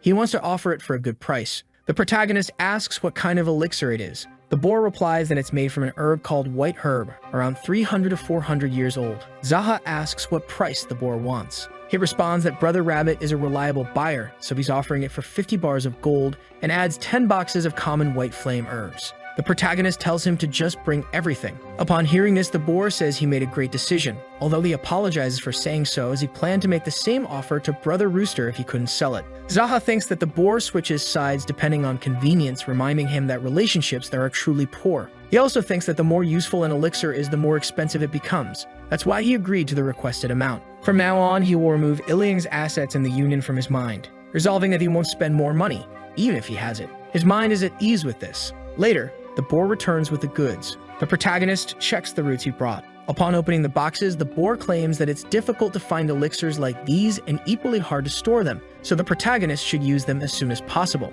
Then Jaha takes one of the herbs and consumes it in front of the seller. The boar asks what he thinks of it. Jaha states that he feels good. The boar realizes that he must have consumed herbs before. Jaha thinks that he had many herbs in his previous life, but the problem is the herb that's over 100 years old. There's no way he will let him eat it like he did with the common ones. Therefore, he asks his administrator, Bayuk, to examine it. Bayuk agrees to do the task. The boar asks if he knows what he's doing. Jaha asks if he is underestimating his servant's knowledge, but the boar says that's not the case. Jaha trusts his administrator and says that he is an elder who dedicated more than 30 years of his life to Jangu, in addition to being a legendary elixir appraiser and an expert in the field. Known as the elixir wizard, the sage master in the field, and a genius. So many praises make Bayuk feel embarrassed. Jaha states that Bayuk can find elixirs 100 miles in the sky, and even the small ones he finds over 100 miles away. It also says that his administrator joined Jangu solely for the purpose of evaluating elixirs, claiming that this is the reputation Administrator Bayuk carries. Bayuk says he is deeply honored by his master's words. After hearing all this, the boar says such abilities are incredible. Putting on gloves, Bayuk prepares to begin. Upon opening the box with the herbs, he first smells them. The aroma enters his nostrils. After that, he thoroughly inspects all the boxes and says that both have the same scent, but if you look closely, a part of the root was clumsily torn. It seems that someone has tasted it before. Hearing this makes the boar nervous. He says that the administrator is talking nonsense and they should just confirm if they are genuine or not, as he's being generous by offering all three at a good price. Bayuk apologizes for his evaluation. Then he tells his master that the herbs are genuine and that it wouldn't be easy to get something of this quality even if someone were sent to the country of Namling. Above all, due to its difficult transportation, if there were about 5 or 6 routes, the Celestial General Golden Boar could have asked for at least 100 gold bars. The boar says he thought the administrator knew nothing, but now sees that he has deep knowledge. Jaha simply tells him to count the money and take it. Soon, the boar picks up the box with the gold bars and confirms that everything is in order. He then orders one of his servants to take the box to the carriage. After paying, Jaha tastes one of the herbs. This surprises the boar as he says that he shouldn't eat it now, no matter how rushed he is, and should go to a calm place and worship himself or something similar. However, Jaha knows that because of the celestial jade, he no longer needs to cultivate after eating, as the jade absorbs the elixir's energy, allowing him to use it later whenever he wants. He is probably the only one in Jianghu who accumulates internal ki like this. The boar advises the administrator to increase security, as his master will need to cultivate for the rest of the day. Bayek accepts the advice. With that, the boar bids them farewell and walks away from the place. Bayek asks if his master really won't cultivate now. The protagonist says it's fine and asks where the other executives are. They are waiting at various points, he replies, along the Golden Boar's route. Thus, Jaha concludes that he will be able to recover the money. His administrator asks if it's not a problem to do something without a plan, but his master replies that he's not one for making plans. What matters most to him is having the courage to snatch the money at all costs, along with the spirit, aggressiveness, and an assertive stance.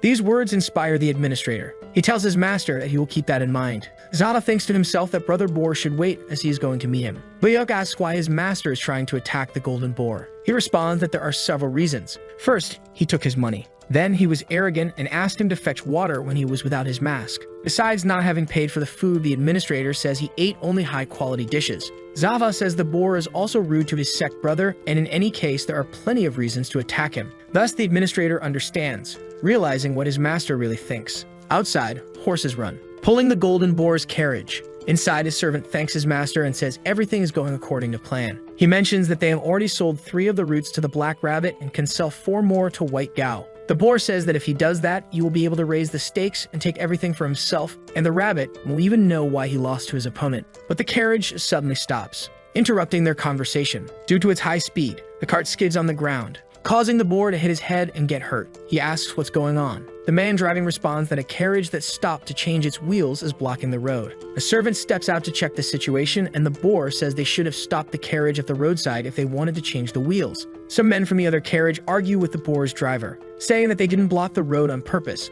However, the boar's servant slaps the man, making him fall to the ground. He asks how they dare block his master's path, but soon after, the protagonist appears, and he strikes the attacker with a flying kick, throwing him against some trees. While looking at the fallen aggressor, Jaha asks how he dares to lay hands on one of his coachmen. His servants, disguised as coachmen, were beaten badly, but the master calms them down. The boar sees the protagonist from a distance and says that he's also a servant, and asks what the reason for all this is. However, Jaha replies that a servant does whatever he wants, so the boar shouldn't worry about him. Furious, the boar asks what he is talking about, saying he won't let it slide just because he's his brother's servant. But Jaha shows no fear, making the boar wonder what's wrong with him. The boar gets out of his carriage and approaches Jaha. He says that now he sees that he did this on purpose, warning him that he is a disciple of the Great Rakshasa and also affiliated with the Golden Mountain Merchant Group. He also says that if they were paid by someone to do this, his group will find out. And if they are all subordinates of Brother Rabbit, the entire union will feel the wrath of his master. Lastly, he points at Jaha and says that he doesn't look like a servant, but anyway, it's easy to find out who he is with money. However, Jaha responds that he doesn't care what the boar wants to do.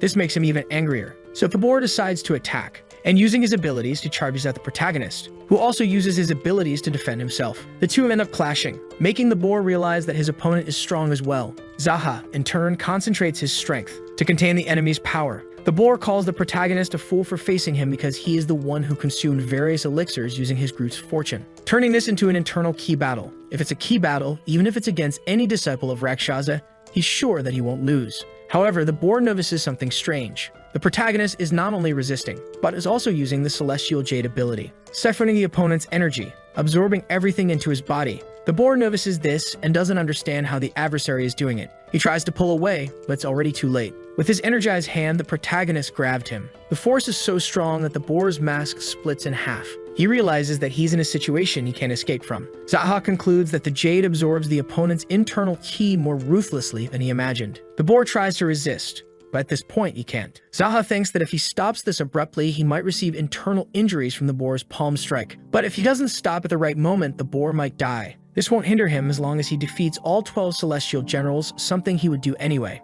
However, he doesn't want the vengeful spirit or the soul of the enemy to remain trapped in the celestial jade. If that happens, he will be no different from the leader of the demon cult. So Jaha, determined, focuses, using his abilities to control the jade. After channeling his energy into his hands, he interrupts the Kai absorption, while simultaneously throwing the opponent far away. After stopping the process, Jaha concentrates the energy in his hands, which burns like a blazing fire, taking on an almost demonic form. But without difficulty, he controls the situation, leaving the boar extremely surprised. After that, Jaha concludes that his intentions were only to rob money, but he ended up getting something better: the opponent's internal Kai. Still lying on the ground, the boar asks what the protagonist did to him. Jaha thinks about it for a moment and responds that he saved him out of the kindness of his heart. This surprises the fat man as he sees the way the protagonist views things. Jaha is certain that there is no one more chivalrous than him in the world. After that, he tells his men to check the carriage. Since he started this, he has to finish it and take everything. The boar warns him and says that his carriage contains items destined for the white rooster, asking if he thinks there won't be consequences for this,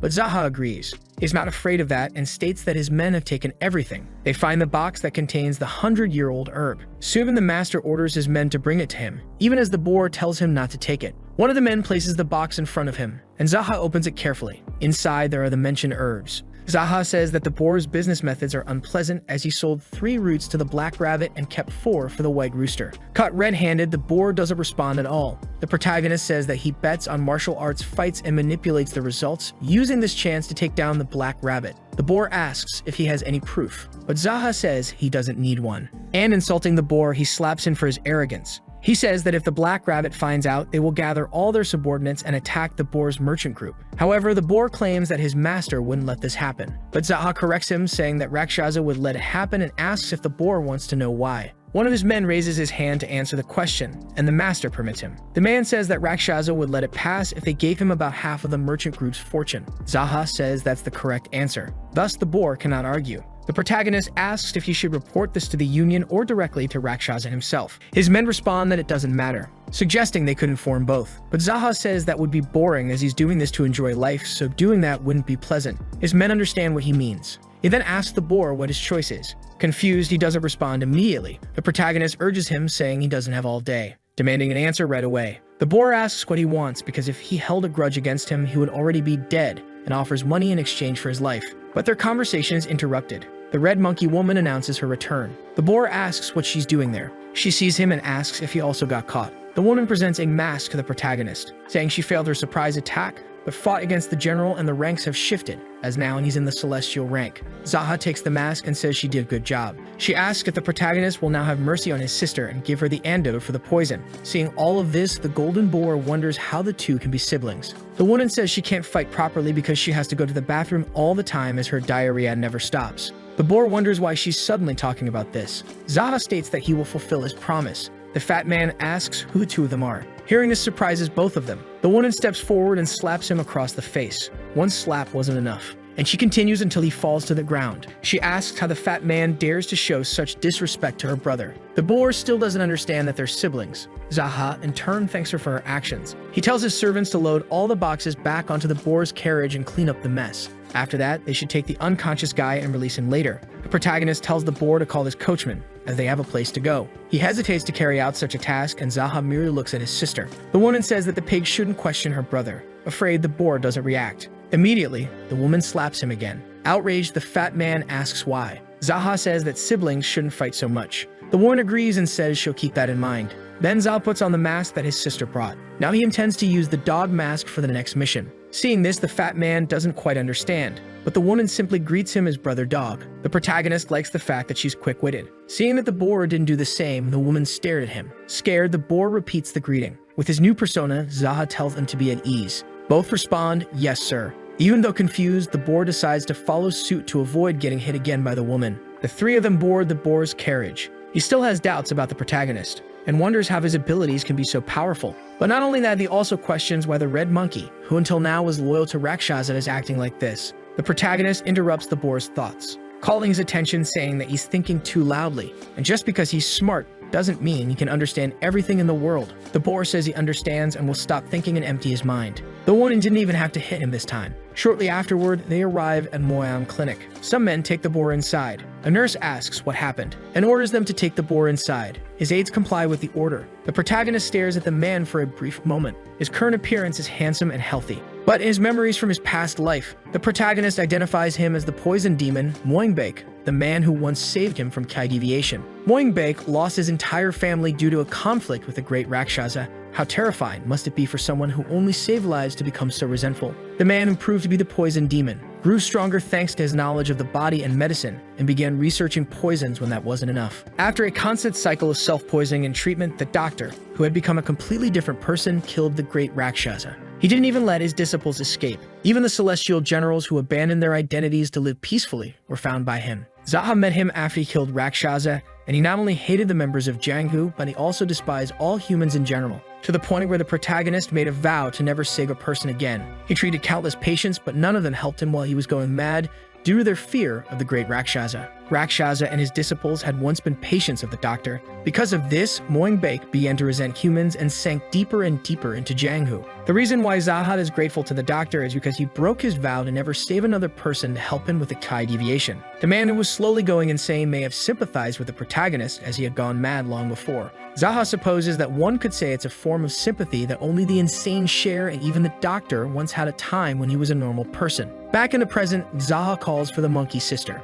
and tells her to get treated along with Brother Boar. The woman agrees and goes to seek help. Moingbake says he has never seen the protagonist before and asks if he's feeling well. Jaha holds his mask, while Moingbake stares at him, and then he removes it from his face. Both stare at each other for a brief moment. Moingbake doesn't quite understand what's happening. Jaha thinks it's impossible for the doctor to recognize him, as in this life they have never really met. Then he introduces himself as Yi Jaha from the Liang Prefecture, and says that he is the leader of a small group called the Ignoble Clan. Moingbake asks if he's not one of the 12 celestial generals. The protagonist simply responds that his clan is currently at war with the great Rakshasa. The original owner of this mask was murdered by the Red Monkey. Moingbake asks where the clan leader feels unwell. Jaha responds that he's just there to pay and he doesn't feel unwell, adding that he was curious as he heard of the doctor's extraordinary medical skills. The doctor realizes he hasn't formally introduced himself yet and says his name is Moingbake. Jaha greets him back and asks Moingbake to follow him for a moment, showing him the elixir herbs. Moingbake asks what they're doing there.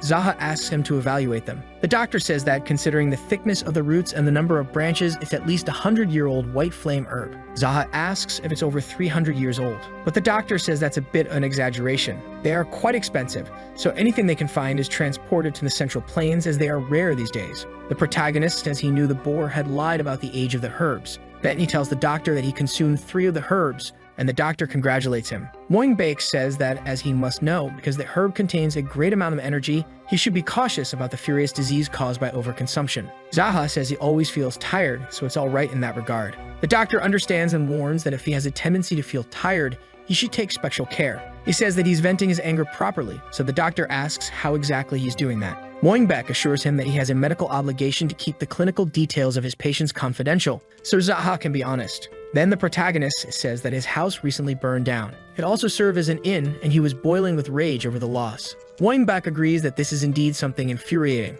Jaha agrees and says that he then killed the guy who set the house on fire. After doing that, he felt an inner peace. Frightened by such information, Moingbake says he understands. The protagonist continues, saying that later he discovered that those responsible were trying to take over a sect from the Dark Faction with the permission of the Black Rabbit Union. Then the Union thugs came to him and kept talking nonsense about whether he wanted to live or die. Moingbake asks what he did next. Jaha responds that he killed them too. And when he did that, he felt a great sense of peace again. Moingbake, even though scared, agrees with him. The protagonist says that after doing that, they sent an assassin after him. Moingbake asks if the Union did that. He replies yes, but he spared the assassin's life because the man had courage. After eating ribs together, they took down the former master of the Black Rabbit Union. Being honest, Jaha says he was very emotional. Moingbake says he understands how he feels. He says that he even considered letting the former master of the Union live. The ungrateful man said things that did not please him. Jaha states that his words don't matter anymore since he made him ascend for exhausting his patience. Moingbake hesitates, wondering if ascend means dying. But the protagonist affirms that after doing that, he felt that same peace again. Not knowing what the most appropriate response would be, Moingbake says that he did well to release his pent-up anger. Jaha asks if he's serious. Moingbake confirms, saying he realized it due to the expression on the protagonist's face. The protagonist recalls that when he first met Moingbake, his expression was completely empty after having achieved his revenge. His once-burning desire for vengeance diminished after killing everyone. What should he live for after that? Neither those he loved nor those he hated were in this world anymore. Jaha concludes that the best thing is to prevent this future misfortune from happening to the one who helped him. Even though he sometimes wants to become the crazy demon again, there is no need for Moingbake to become the poison demon once more. After finishing his tea, Jaha says that only he going mad is enough. On the other side of the room, Jaha hears his sister expressing deep gratitude. He thinks that being treated was enough for her to show her gratitude, as she must be relieved not to have to go through it all over again. Moinbaek leaves the room and says that none of them suffered any serious damage, so the protagonist doesn't need to worry. Jaha truly doesn't seem worried. The doctor says that while the injuries are minor, their mental state is unstable, especially the red monkey, who seems to have not slept in days in addition to having severe diarrhea recently. And she keeps asking what the protagonist is doing all the time. The doctor says the woman even knelt down, begging to be helped. Smiling, the doctor seems pleased to have been able to help both, but Jaha knows what really happened. He reveals that he gave her a laxative and made her think it was a deadly poison. He adds that he gave her a medicine that causes diarrhea, not one that stops it. Jaha says he ordered the woman to kill one of the 3 most tyrannical celestial generals: Green Dog, Yellow Horse, or White Rat. He claims he had no choice but to kill the woman if she resisted him. Moreover, he states that the laxative he gave her is the only thing keeping her alive. Moinbach doesn't understand this last statement. The protagonist says he calls it the laxative theory. The doctor is shocked by his words. He says he didn't know that a laxative could save lives. Jaha says that since she completed the task, the doctor should take good care of her health. Moinbach confirms that he will do so. Then the protagonist asks them to stop talking about this and change the subject. Moinbach agrees and mentions that the golden boar seems to have suffered some psychological shock in addition to his face being swollen. The protagonist says the boar lost a lot of internal energy and money while facing him. Moinbach wants to ask something else but doesn't know if he can. However, Jaha tells him to ask whatever he wants. So the doctor asks why Jaha brought his disciples to be treated there, considering that he's an enemy of the great Rakshasa. Jaha says that he touched on the main topic. He thinks for a moment and says that there is someone in Jianghu as he walks. Thinks about what would happen if he killed everyone he encounters. People who are worth sparing, strangers, and practically everyone else. Moinbach becomes even more curious. Jaha says that such a person becomes part of the demonic faction. This makes Moinbach a bit frightened. Jaha continues his explanation, gesturing with his hand. He says that even if this person kills other cruel people who burn down his home, he can spare those he deems useful to his cause. A foul-mouthed woman, an assassin paying for his meal, and a man who can't understand the world because he was captured young. Moinbach asks if that's the way of the dark faction. Jaha replies that it's not, but that's his attitude towards their way. Moinbach questions if these are truly the protagonist's actions. He confirms, saying that he treats people with the hope that one day some of them will be reformed. Even if he is reserved, he will still deal with it. The doctor asks if, instead, the protagonist is part of the white faction, a fighter spoken of by ordinary people. Jaha responds that he's not, and it would be difficult to join now because he lacks virtues. Moinbach doesn't believe that everyone there is virtuous. The protagonist says that among them, the sect founders and the first leaders have a lot of virtue in addition to being very skilled. He also says that those who lack virtue are there because they are disciples. It's the power of heredity, but he doesn't fit the profile of the members there. Since it's not in his blood, he needs time and effort to become part of the white faction. Moinbach thinks a bit about what he just heard. He concludes that the protagonist seemed normal but hopes he understands the difference between the demonic, dark, and white factions. The doctor is startled by something and asks the protagonist what that is on the table. Jaha responds that it's the payment for the treatment. The amount shocks Moinbach, but the protagonist thinks that even if it's not the case anymore, giving this much to his savior is not a waste. Moinbach states that it's a lot of money, but Jaha insists that the value is fair and asks him to please prepare a room while he waits for the treatment to finish. The doctor feels awkward about accepting the entire amount, even as the protagonist insists that he take it politely. Moinbach refuses. Jaha gets slightly annoyed at the doctor's kindness and says that he was stubborn even before he went mad. The protagonist tells him to at least take the herbs, as a doctor needs to be healthy to save lives. Moinbach tells the protagonist that to fully absorb the herb's energy, he would need to cultivate for more than 10 days. And since he sees patients all the time, he can't accept it. Now the protagonist has lost the argument. Our video ends here. To ensure you don't miss the next part, activate the notification bell, and see you next time.